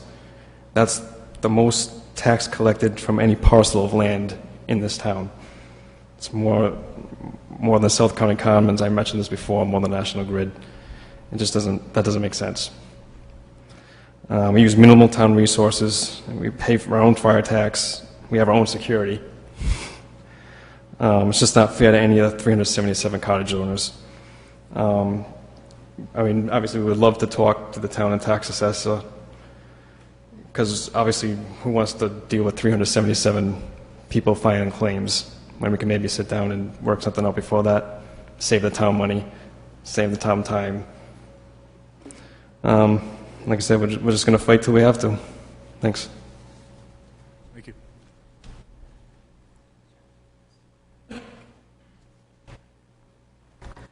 Good evening. Dominic Gugliotti, also a cottage owner at Roy Carpenter's Beach. I was able to talk to the tax assessor, and they have this common indicator of value. And what seems to have happened is that common indicator of value, because assessors, they're very good at their job, they do it for everyone, as you said, but they just run that straight formula. They've chosen to make Roy Carpenter's unique unto itself, and in doing so, you have a disproportionate amount of taxes. You can look at it. My cottage went up 163%. I'm 60 years old, retired. You might anticipate and put in your budget a 30% increase. You look at any cottage area in South Kingston or any of the areas, that is significantly disproportionate.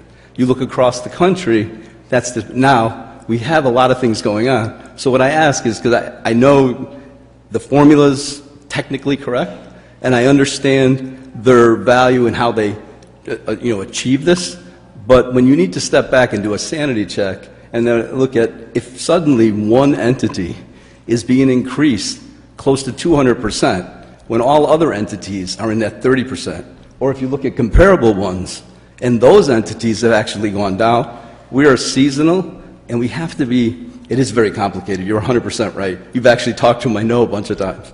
When you look at that and you see it's near impossible to separate location and land if you only look at sale. And one of the components that they're doing is they're focusing on that, and it's causing this skewing effect. What I hate to see is that we go back like we did several years back at another reevaluation. We had to litigate and settle. That just seems like a waste of the town's resources and, Roy Carpenter's resources. It would seem that if we could look at what happened last time, if we could understand that, then we should be able to work in how did we create this unique characteristic that's causing this large discrepancy to one taxpayer group. So what I asked the town, and I know you're going to talk to them, but really it's not just about, they can go through the math. It'll be fine, because they know how to do their job. I'm not questioning that. But the fundamental purpose of when the result of that is showing a skew for one party in your entire town, it has to be rethought, evaluated. It just doesn't strike fairness. So that's what you really need to think about, because I don't think it was not intentional or any means. It was the technique to which they used it turned out to separate us. And you can see the data on the sheets. If you look across the multiple sheets, you'll see different areas, Piney Point, other ones. If you classify as just a cottage, don't think about our land. I have a 540 square foot cottage, $500 and some a square foot.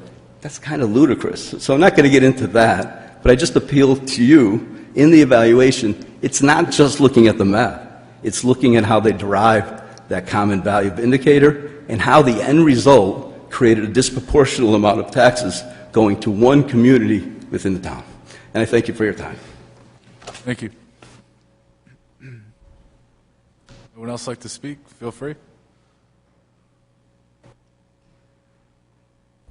Hi, my name is Vera Levitt. I was here earlier talking, a few months ago, talking about Wakefield Elementary School, and the comments by Ms. McEntee were quite distressing for me and for many other parents. Last week, the turtle laid eggs, and the whole community after school, all the kids are showing it to each other. There's a very strong, the week before, the 2.5-year-old got lost after school. This is after 3:15 or whatever. time is dismissal, and there's like 30 little children looking for this 2.5-year-old boy, and the grandfather of another boy finds that child, and everybody's celebrating. They're all running around, they found him, the little boy's oblivious.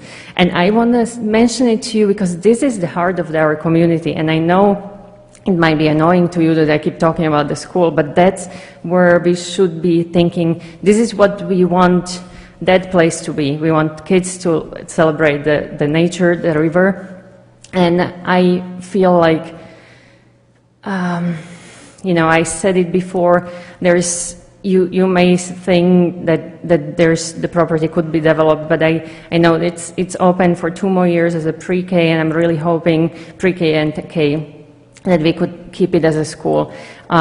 Before January 20th vote on closure of the school, there was also a proposal of Studio J, which is the consultant that we pay exorbitant amount of money, and they suggested to keep it as a pre-K through 2026, but that was never voted on in school committee, and it was never explained why not. So for us as parents, we've been asking questions like, why is it this school? Why are we closing it? And we were told it's for equity. But after redistricting, there is 100 children more in West Kingston as Matunic. So how is that going to work for equity? Or even, like the word was misused.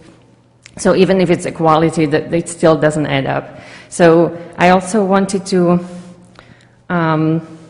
flag you about the property that's being appealed in Wickford, and it's very funny because it's West Wickford Elementary School, and there's a developer's plan, and I don't know if you follow that, but it's our neighbors, and they're saying that the developer is planning to use future building site is twice as footprint of the existing elementary school, and it would encompass much of the field area, making it already a large development even larger. So the proposal for Wickford, what happened to their school was there was proposal to have 34 condominiums, and all of a sudden families in the town.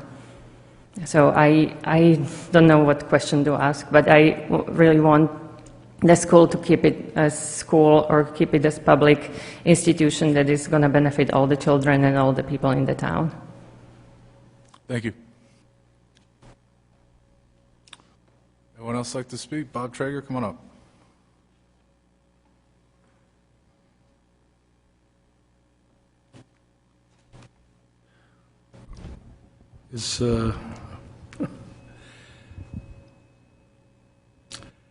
I've been thinking a lot, let's put it that way. I've been away for a while. Just some of the things, I'm going to take this out of my ear because it's driving me crazy. I've been away for a while and I had a little bit of a rest from the news. But as soon as I get back to the United States,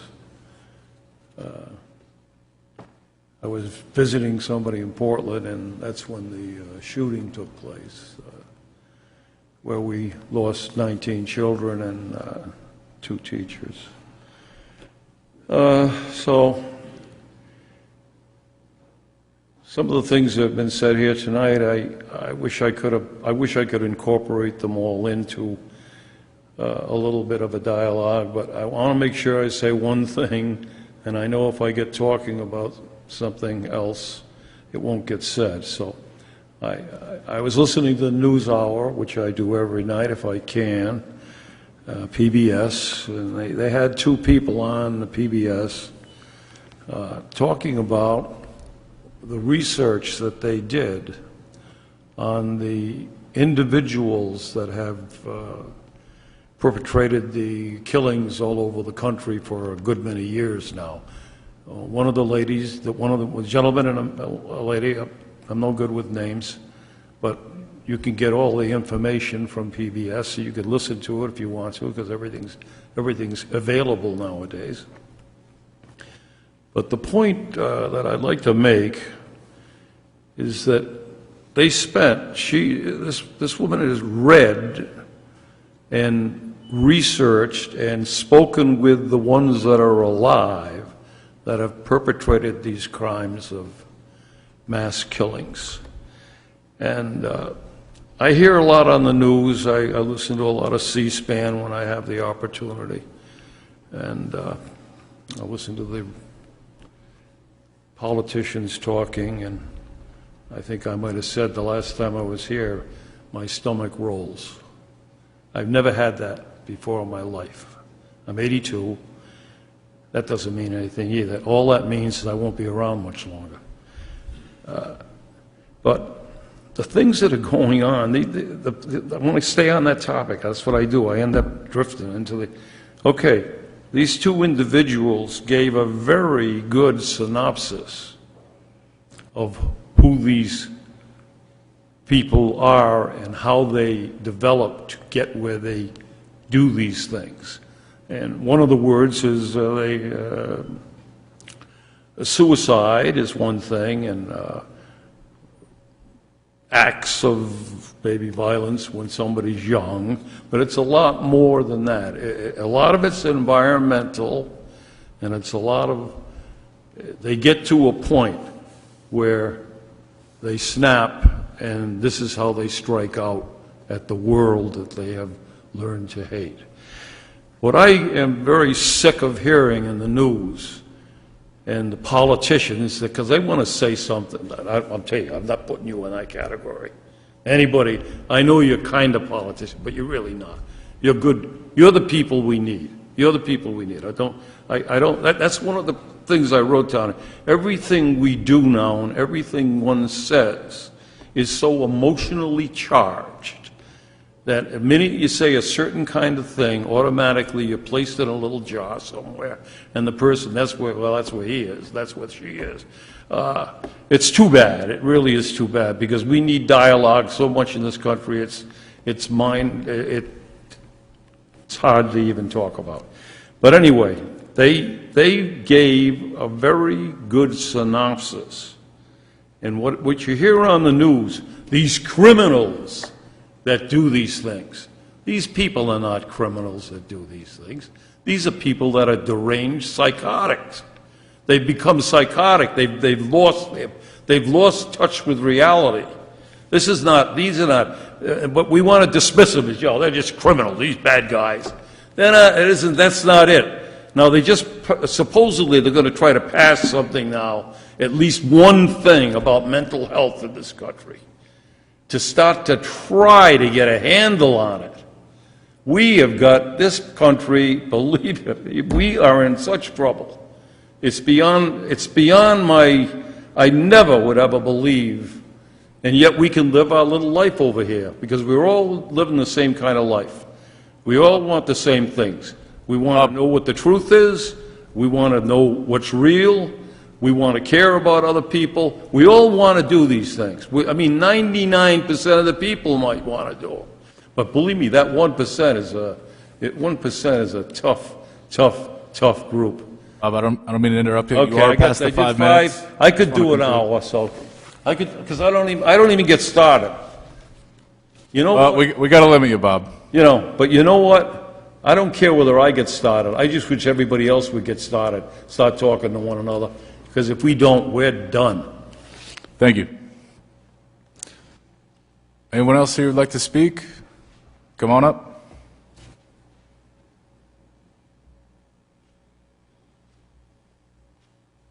Hi, my name is Vanessa Armano. Am I allowed to ask questions? You can adjust the microphone. I'm a little taller than you. Can I ask a question? Okay. I wanted to make a comment on the consent agenda, if I could. I couldn't help but notice that items C, G, and M were all school-related, and I wanted to thank your acknowledgement from the community of their concerns on the school budget, and I wanted to know if any member of the town council had an opinion on the school cuts concerns that were mentioned in those 3 items. We typically don't engage in Q&A in this portion of the meeting, but I'll allow council members to respond if they'd like to in regard to these.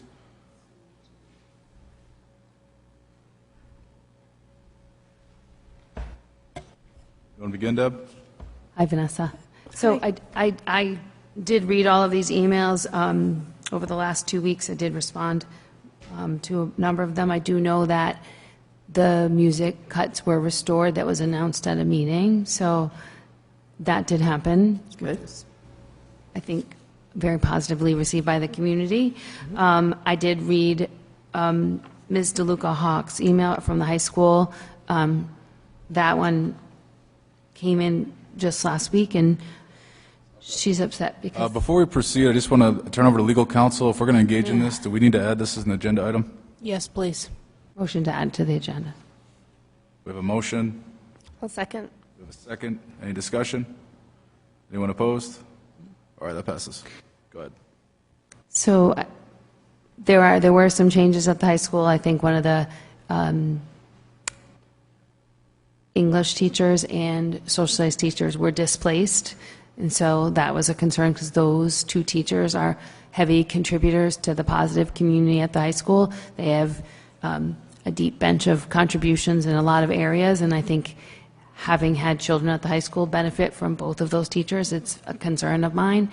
That is sort of the process, though. We're not in charge of personnel decisions. That's all done by the school department and the superintendent. We watch and follow along like any of you. And all of the DLI comments were in the 3 or 4 days before the last meeting, so they just appear on this agenda as 10. So I'll just speak about it broadly to you. Now, obviously, some of these cuts are concerning, and it is understanding. As a parent, I'm sure you are. But what's mainly concerning to me is the information was not brought forth by the school committee in advance of us approving their budget. This is something that should be discussed up front, something that we're made well aware of as to what the results will be from the appropriation they get.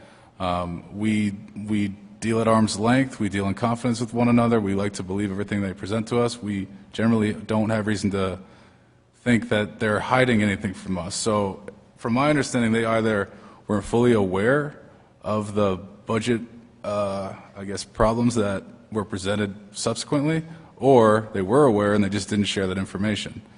Now, I remember you being at the DLI meeting, and we talked a little bit about the town's inability to provide funding subsequent to certain dates. So to me, that's what's mainly concerning is, considering everything that's transpired, why didn't they know this information a few weeks in advance and had communicated it to us? So at least at that point, we would have had an opportunity to address a lot of this. But any cuts of personnel when it relates to schools is always concerning. It's always potentially problematic. We are as strong as a community as the schools are. So when we see cuts like that, it can only make performance go down. So it really is unfortunate. But there's only so much we can do, especially considering the timing where we are. But I just kind of wanted to express all that. If anyone else would like to share. Yeah, I think exactly what you two just kind of summed up. I feel very frustrated. I feel like we got blindsided. I hope that going forward we have a much more transparent process between the town council and the school committee as far as the budget process goes. I feel badly that so many people are disappointed. I'm disappointed. Some of the layoffs that have happened or the displacements that have happened are people who I know firsthand. They contribute a lot to our schools. They contribute a lot to our kids, and they're passionate about their jobs. These aren't, people that we want to lose. So that's frustrating for me, and I can only hope that we have a better process going forward. It's disappointing. Thank you, Jess.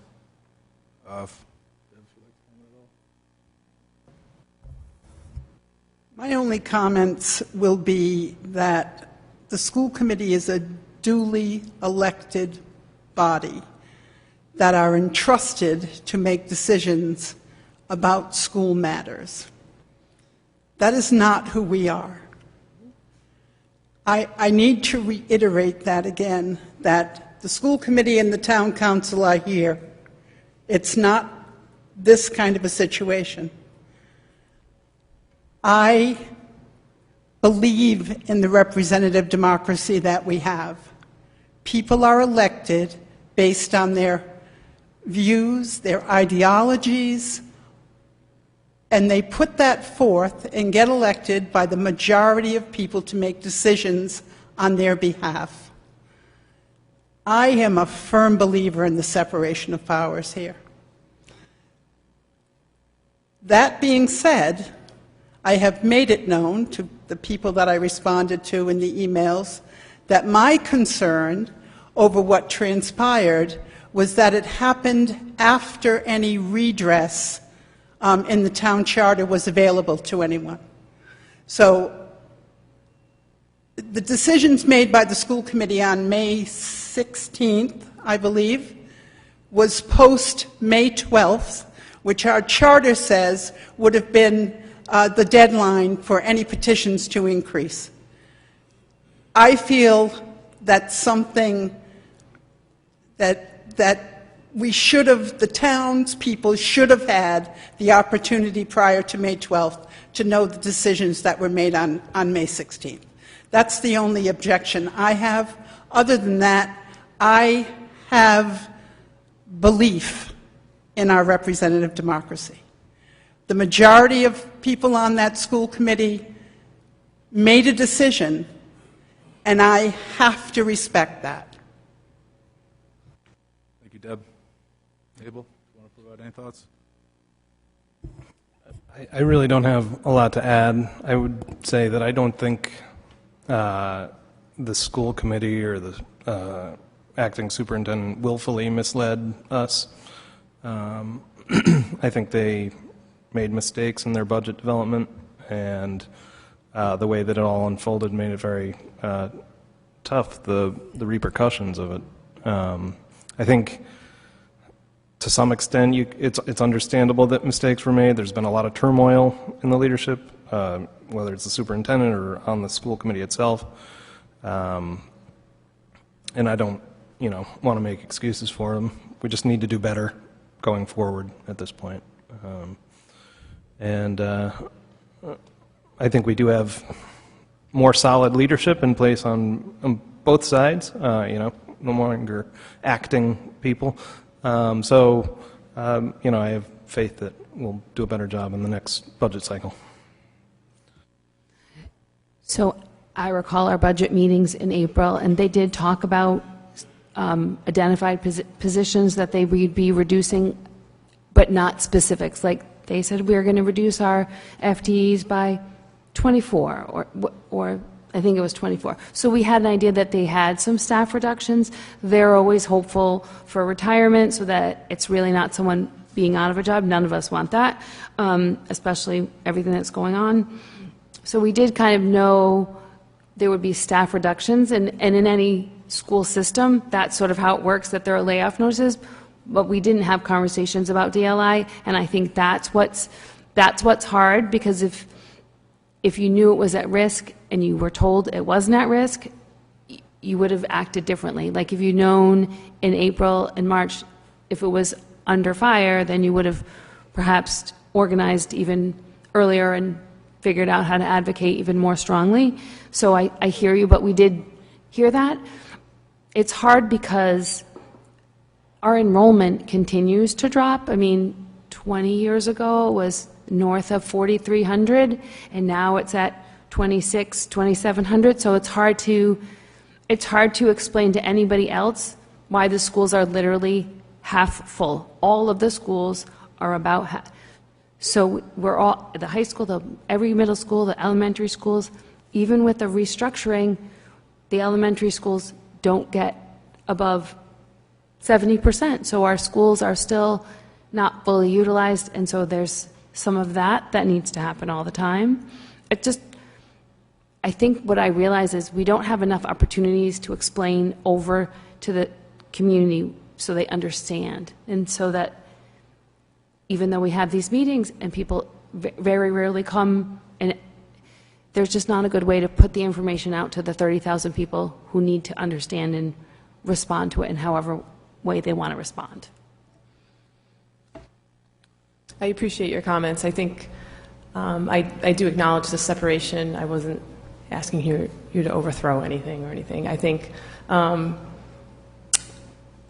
I appreciate that there's an acknowledgement of concern by the community from this entity, and despite many emails being sent and many phone calls and many signs being held up, we're not heard or acknowledged. So I thank you for taking the time to hear us and hear what we have to say and actually acknowledging it publicly and on file.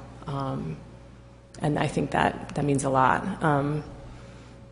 I also think it's very noteworthy that so many action items or consent items are in the school subject.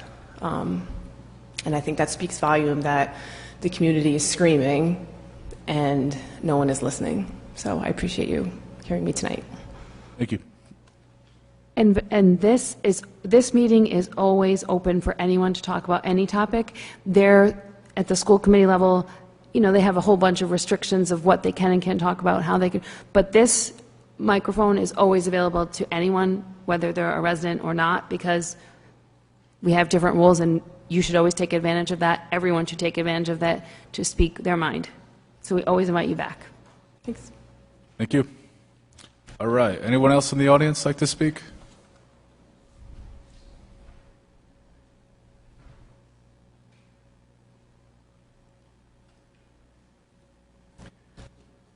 Jim O'Neill, Matunic. A lot of activity up at the General Assembly, as there always is this time of year. Legislation, bills to go to the floor, battling over them. But I want to read just a couple of things here quickly, a couple of paragraphs over the last... Jim, can you just pull the microphone a little closer so we can hear you? Closer, all right.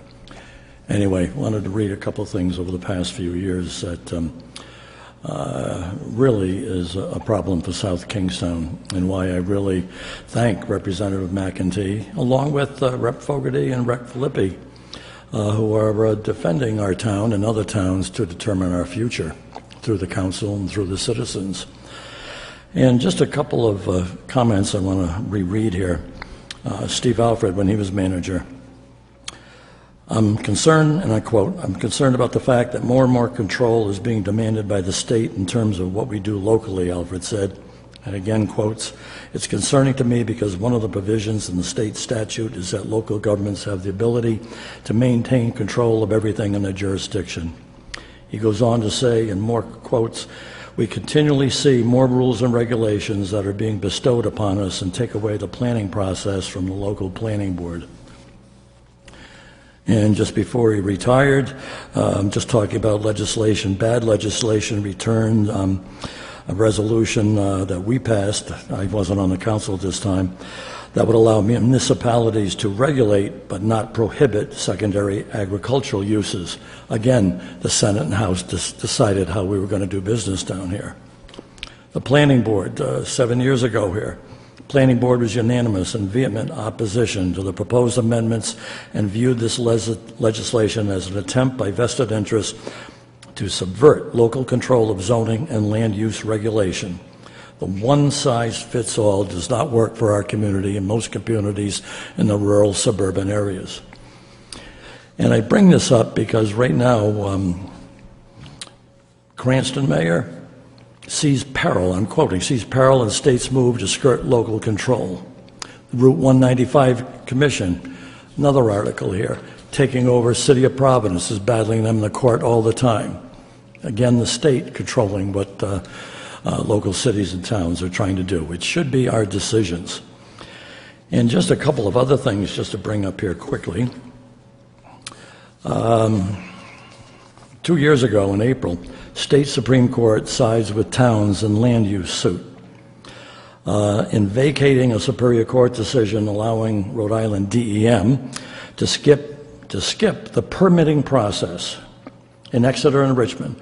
The court's decision spells out how land use disputes should be decided even if a town's comprehensive plan is out of date. In that case, Exeter and Richmond sued DEM for many reasons for a project at DEM, a $7 million project that DEM wanted to put in there on one of the ponds.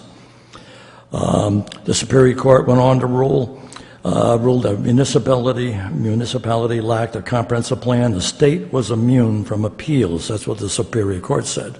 Supreme Court overturned them. And in the recent bill, and I'll leave on this note, recent bill up at the State House, bill called the Create Homes Act. Good intentions, but it's folks telling us with political power up there how to handle our business down here in South Kingstown. Let me just read you this. On the other hand, if cities and towns don't reach the 10% benchmark by July 2026, 4 years from now, then affordable housing developments, and I quote, shall not need approval of the municipality. So you see where I'm going with all this. This is an absolute takeover of what we do for business down here. And I really have to thank specifically Representative McEntee, who is there on our behalf to make sure that it's the South Kingstown Town Council and the citizens of this community that will determine our future for all repurposing of land or municipal buildings. So thank you. Thank you, Jim. All right, anyone else in here like to come up and speak? All right, seeing none, we're going to move to the town manager's report. Thank you, Mr. President. When the agenda permits, occasionally I will be giving a profile and an update on one of the town departments here in the town so that the taxpayers understand what they do, their budget, their personnel, and so forth. This is my start of my 7th week here in South Kingstown. I really enjoy this job. But one of the things that a lot of residents have come up to me when they see me in the parking lot or in the town hall is they'll ask, what about this department? What do they do? How much is their budget? What exactly is their role? They want to know where their tax dollars are being spent. So I'll do this profile occasionally when the agenda permits. Tonight I'm going to talk briefly about the public safety of this town. There's been a lot of questions that have come up about public safety, especially in light of what happened in Texas the past couple of weeks. Our police department has a budget of $10,048,000, $600 approximately, so just over $10 million. There are 56 sworn police officers. We're going up to 58. There are 7 civilians. There are 8.4 dispatchers.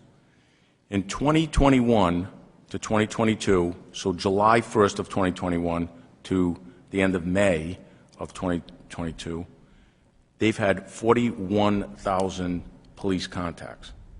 I actually fact-checked that again today because I found that extraordinarily high. But that includes everything. That includes calls to the police department, calls for service, inquiries, accidents, arrests, summonses, you name it. But that's a lot. They're a very active department. They have 34 vehicles.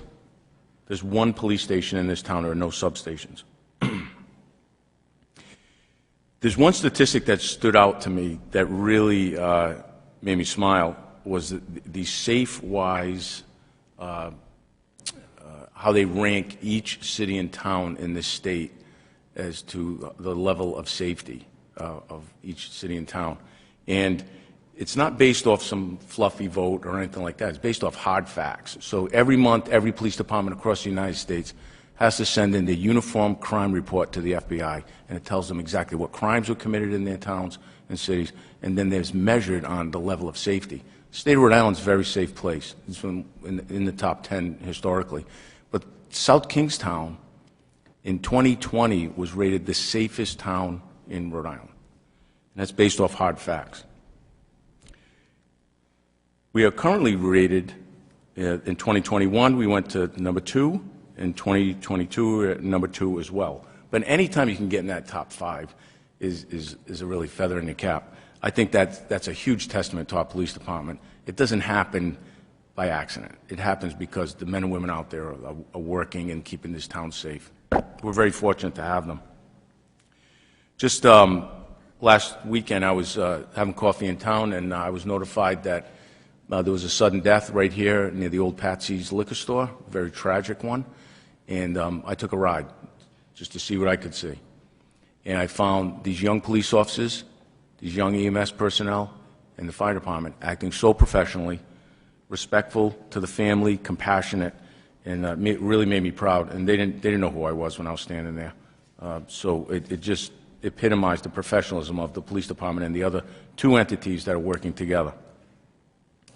Let's talk about EMS. Their budget's $2,179,000 approximately. They have 21 full-time with 1 vacancy. There's 1 chief and 20 paramedics. They're one of the few EMS departments in the state that have full-fledged paramedics, every one of them.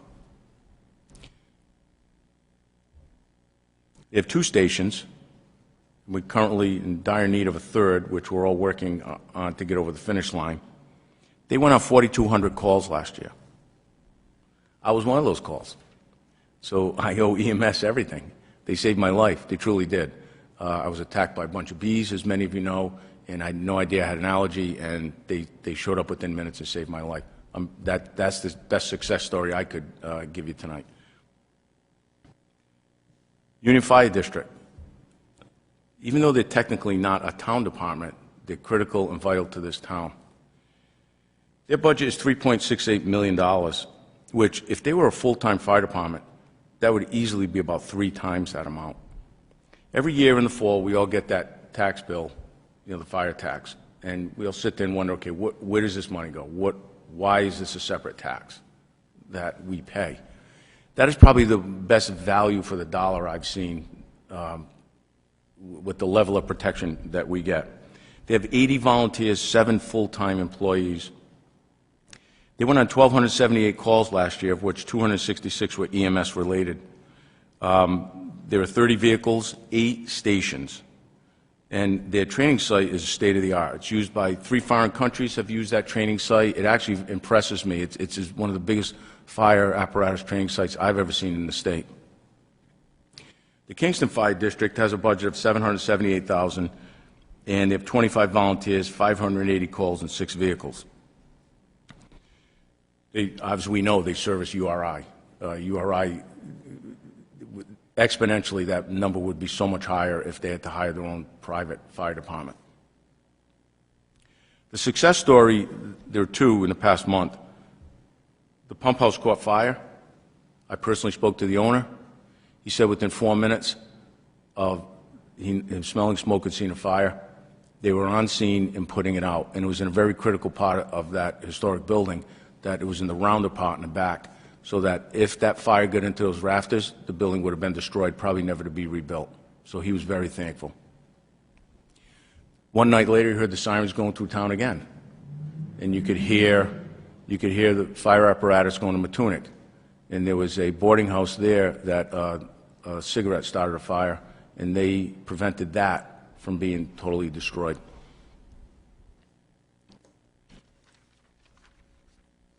So in closing, I will say this. There's a lot of I recognize a lot of anxiety, stress, and fear in this community, in this state, and across the United States as it relates to public safety. There's been a horrific need for public safety in Texas, our most recent mass shooting.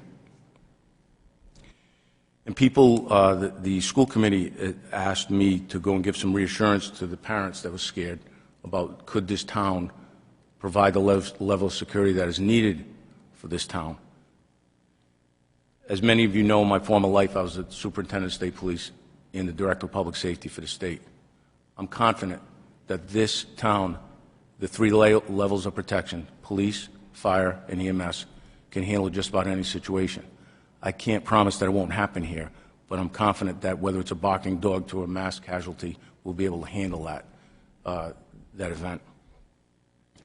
Past 2.5 years have been very tough for anyone in public safety. We all know that. Between COVID, civil unrest, COVID again, defund the police, COVID again, just keeps going on and on and on. When I talked to the EMS director, Mr. Stanley, his paramedics, they're tired. They've been working so hard with all this COVID-related illness we've all had. But on a positive note, these 3 agencies are resilient. When everyone was running this way, they were running that way. And I truly believe that they've come out much stronger in the past 2.5 years. So that's the report I have for tonight. Thank you. Excellent, Jim. Thank you. Any questions for the manager at all? All right, that's going to bring us to the town solicitor's report. The council received a memo from our office regarding the flag policy and the recent United States Supreme Court decision involving a challenge to the city of Boston and their lack of a flag policy. And in the court's opinion, which did consider that the flagpole outside Boston City Hall was considered a public forum such that the city couldn't pick and choose which flags to fly or not fly because it had created this public forum. The court mentioned that another policy with the city of San Jose was a policy that potentially would not be viewed as creating a public forum. So we have drafted a proposed flag policy for the council based off that City of San Jose's policy. The intent would be to establish that the town flagpoles are not considered public forums, and this flag raising on those poles would be considered government speech.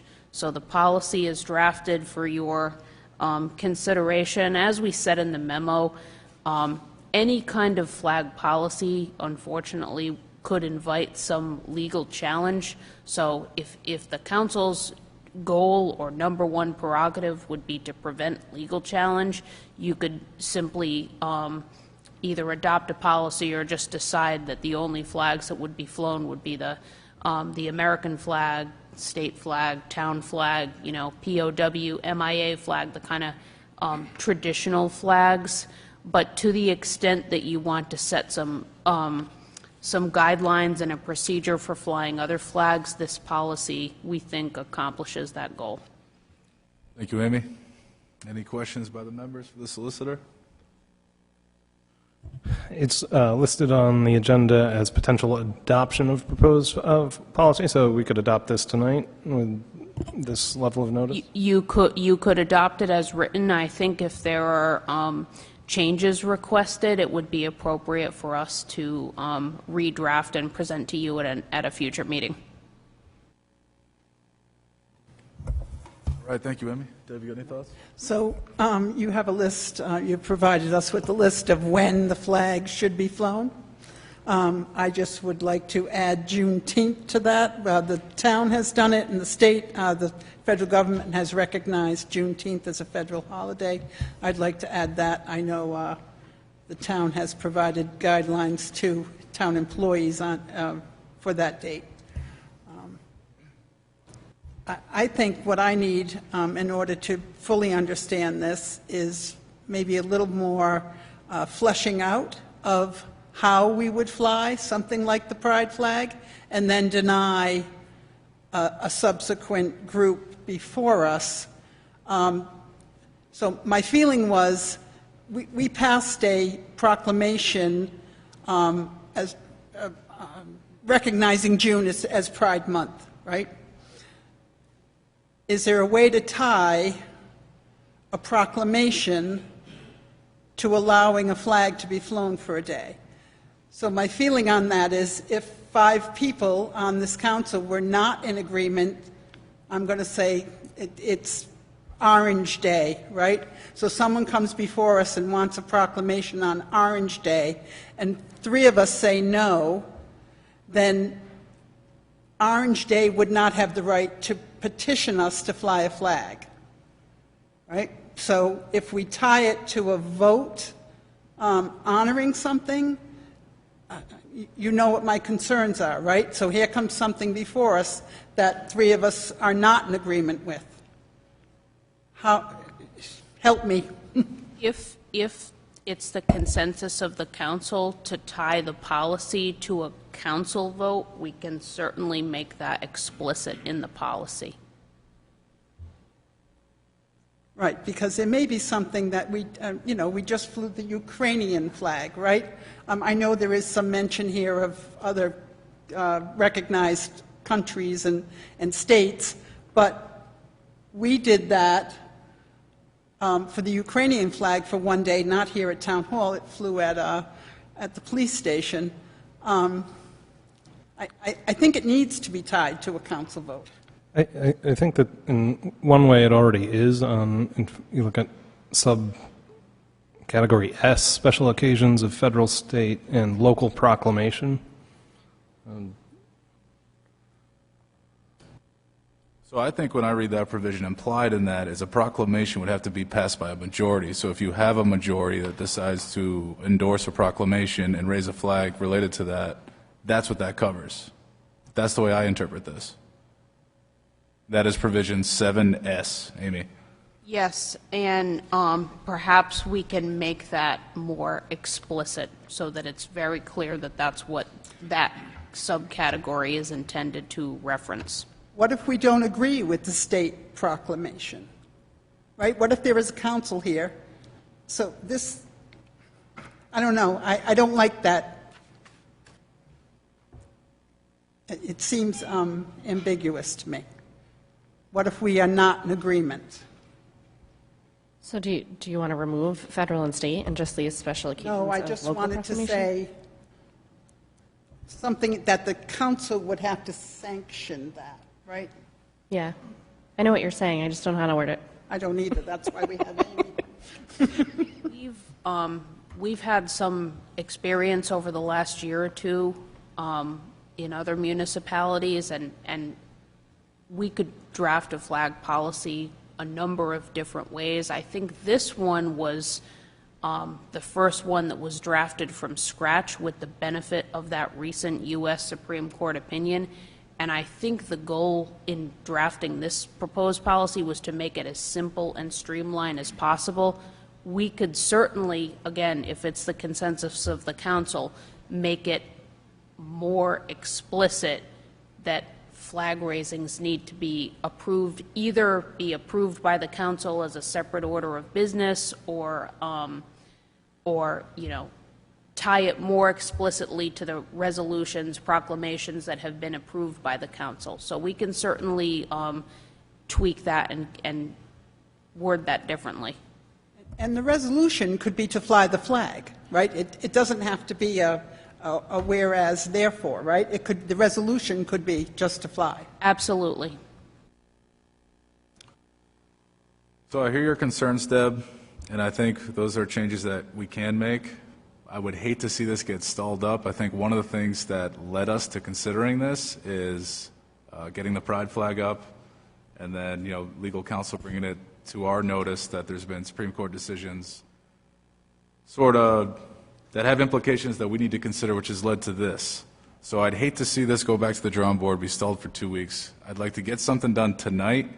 If we need to make revisions later, we can make those revisions later and get the pride flag up effective, I guess, tomorrow. That would be my goal here. Amy, can we just pull the flag, the pride flag out as a separate entity of this policy tonight? Can we authorize that pride flag to fly? I don't think... And then, no? I don't think it's on the agenda as the pride flag standing alone. The agenda says proposed flag policy, so I think unless you direct that the flag policy be solely fly the pride flag in June or on a day in June, I think you're limited to the policy that's presented. May I suggest just editing 7S to say other occasions as approved by either federal, state, or local proclamation? Because if you say "and," that's saying you have to get all three, the trifecta. Yeah. Change it to or? Change or? Change and to or. Special, or even change other occasions as noted by federal, state, or local proclamation. I would just, one alternative that I might suggest is, if we really wanted to highlight this and make it prominent, bring the local proclamation up into item 7, rather than making it a subcategory. Unrecognized federal and or state holidays, or on occasions when the town council has passed a local proclamation or something along those lines. Or by local proclamation. That's where it needs to go. It should say "or," because "and" means Rhode Island, too. All right. Amy, you've been taking note of what we're talking about here. Where are we at with these revisions? What are we looking at here? I'm looking for consensus from the council on whether we, number one, want to add to the policy a requirement that the council vote on every flag that goes, that's requested, and maybe that's not what the council's consensus is, but I think if there's a consensus for a separate category on flags that are flown pursuant to a council resolution. That would hold Okay. people up. Yeah, that's cool with me. Are we all in agreement with that? Right, if the council doesn't authorize it, it would be left in the hands of the town manager to authorize is that what this policy? Yeah, this policy entrusts the town manager with execution.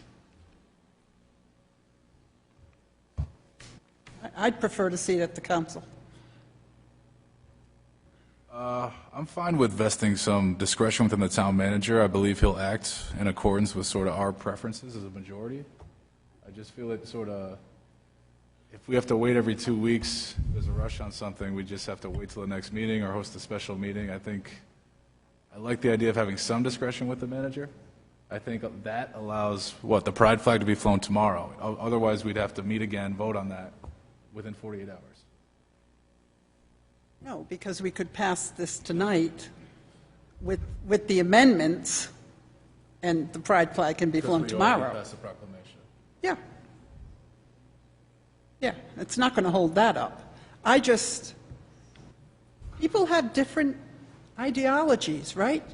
Like, I might not like, I don't want to say something crazy. Donuts. What? Donut day, or something like that. Donut day, right? Jim might have, his daughter runs a donut shop, right? He's going to hoist the donut flag. I think this is not the way to go, to leave it in one person's hands. I think the 5 people, the majority, should speak on what flag is raised.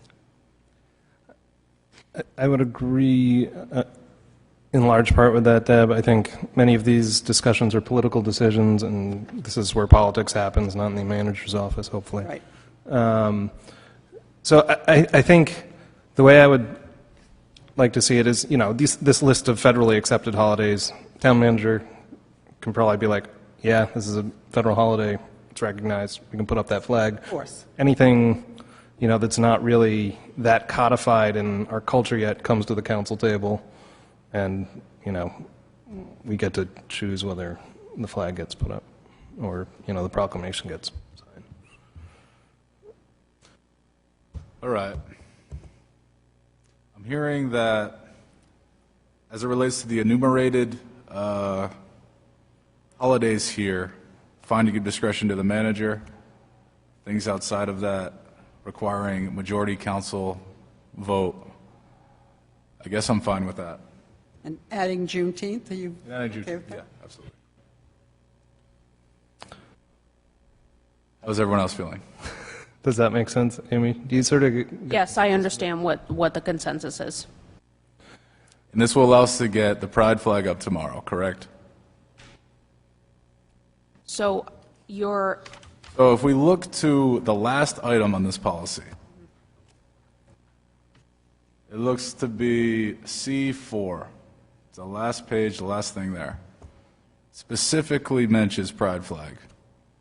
Looks like it vests discretion with the town manager.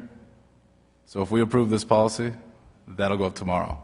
Yes, and if you approve the policy with the addition of Juneteenth to the enumerated holidays, I think that can be done without you seeing the document, right? You just direct. Yeah, we don't have to, yeah. You could do that, and then if you want to further direct our office to further revise the policy and bring it before you at the next meeting or at a future date, we can certainly do that. So the changes can't be made right now and then voted on now? You think you'd need the time? We can offer an amendment to this. You can certainly make the changes. I would just ask that you give us some discretion on how to draft them. Words That's fine, thing that's fine. Can be left. Yeah. All right. I'll make a motion that we approve this proposed town flag policy with amendments to include Juneteenth under item 7 as another listed federally recognized holiday, as well as language to indicate that proclamations to recognize events or causes outside of those listed would come to the council for approval.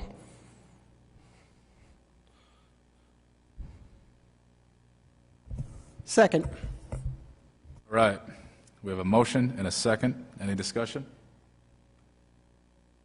Anyone opposed? All right, that motion passes.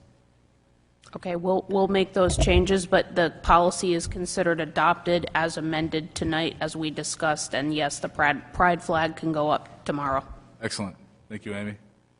All right, that's going to bring us to item 12, which is appointments. I'd just like to give a few thoughts on this. It would be my interest to wait on the planning board appointment for another 2 weeks, wait till the next meeting, see if any other candidates are interested, and then at that time, make a decision.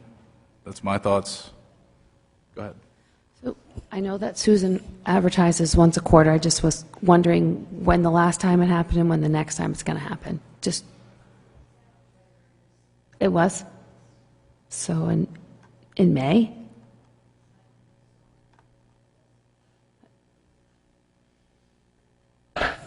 I don't have a lot to say because it arrived a little late.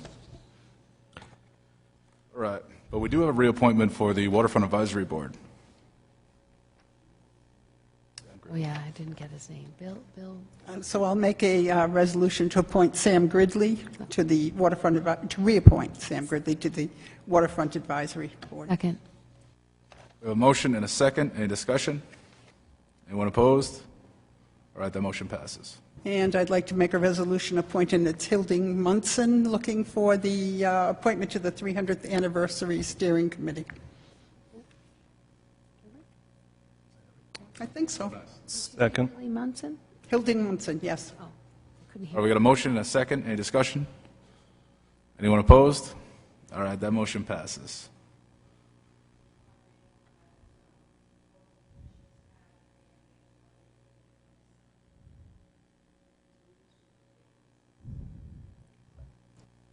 So I'm fine waiting the 2 weeks, if that's the will. That's fine with me. I'm happy to wait. Everyone else on the same page? I think we have qualified candidates, but we can wait and see if more people come forward. All right, let's wait. I think we'll feel more comfortable in 2 weeks, see where we're at. So that's going to bring us to new business, item 13A, which is a resolution authorizing the tax assessor to abate taxes in the total amount of $10,219.26 as shown on tax abatement request number 602. Motion to approve item 13A. Second. A motion and a second. Any discussion? Anyone opposed? All right, that motion passes. 13B is a resolution authorizing an award of bid to Starnet Solutions Incorporated of Farmingdale, New Jersey, for server infrastructure hardware in an amount not to exceed $49,543, including a $2,000 contingency, as further described in a memorandum from the Information Technology Director to the Town Manager dated May 27, 2022. Make a motion that we approve item 13B. Second. We have a motion and a second. Any discussion? Anyone opposed? All right, that motion passes. It's going to bring us to 13C, which is a resolution authorizing an award of bid to East Winds Dry Cleaners Incorporated of East Greenwich, Rhode Island, for dry cleaning and laundry services at the unit prices bid and as further negotiated for the period July 1, 2022 through June 30, 2023, with the option to extend one additional year through June 30, 2024, inclusive, if mutually agreeable to both parties, and as further described in a memorandum from the interim police chief to the town manager dated June 2, 2022. Motion to approve item 13C. Second. All right, we have a motion and a second. Any discussion? Anyone opposed? All right, that motion passes. It's going to bring us to 13E, which is a resolution authorizing the town manager to execute an engagement letter with Vincent Ragasta Jr., Esquire, of Providence, Rhode Island, as special legal counsel to represent the town with regard to public safety labor issues as determined by the town manager and upon the terms set forth in the engagement letter. Jim? Yes, Mr. President. I dealt with Attorney Vin Ragasta in the 3.5 years that I was the Director of Public Safety. And we used him in very specialized areas as they relate to public safety, collective bargaining agreements, including grievances, arbitration, Bill of Rights hearings, complex IOD claims. I spoke with our solicitor, Mr. Ursillo, first to run this by him and asked him if he had that high level of labor experience to deal with those very complex issues. And he stated that there is really no one better than Mr. Ragasta that could handle that. We have the funds built in already for outside legal counsel if needed. For example, Mr. Ursillo sat with me today with labor negotiations for the IBPO. That's not what Mr. Ragasta would be used for. He'd be used for these. He's a specialist in those areas only. That's why we limited it to those two, the IBPO and the International Association of Firefighters. I spoke to the union about it today just to tell them that this was not something that was to be adversarial. It was just that when these areas come in my experience, they're so complex, there's only a couple of people in the state that really understand them. I found Mr. Ragasta to be very fair, honest, transparent, non-adversarial, and thorough. So I think it'd be money well spent. In my experience, once again, for every dollar that we spent at the state level, he saved us times 50, times 100 in some cases by keeping us out of being sued in federal court, superior court, and so forth. All right, thank you, Jim. All right, do I hear a motion on this one? Motion to approve item 13E. Second. We have a motion and a second. Any discussion? Anyone opposed? All right, that motion passes. That's going to bring us to item G, a resolution extending the town declaration of emergency adopted at an emergency session on March 15, 2020, and subsequently renewed on a monthly basis as shown on Exhibit 2 attached here too. Do I hear a motion on this one? Make a motion to approve item 13G. Second. We have a motion and a second. Any discussion? Take the roll. Susan, can you take the roll?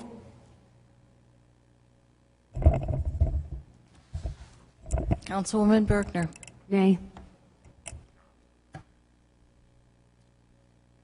Council President Collins. Aye. Councilwoman Kelso. Aye. Councilwoman Rose. No.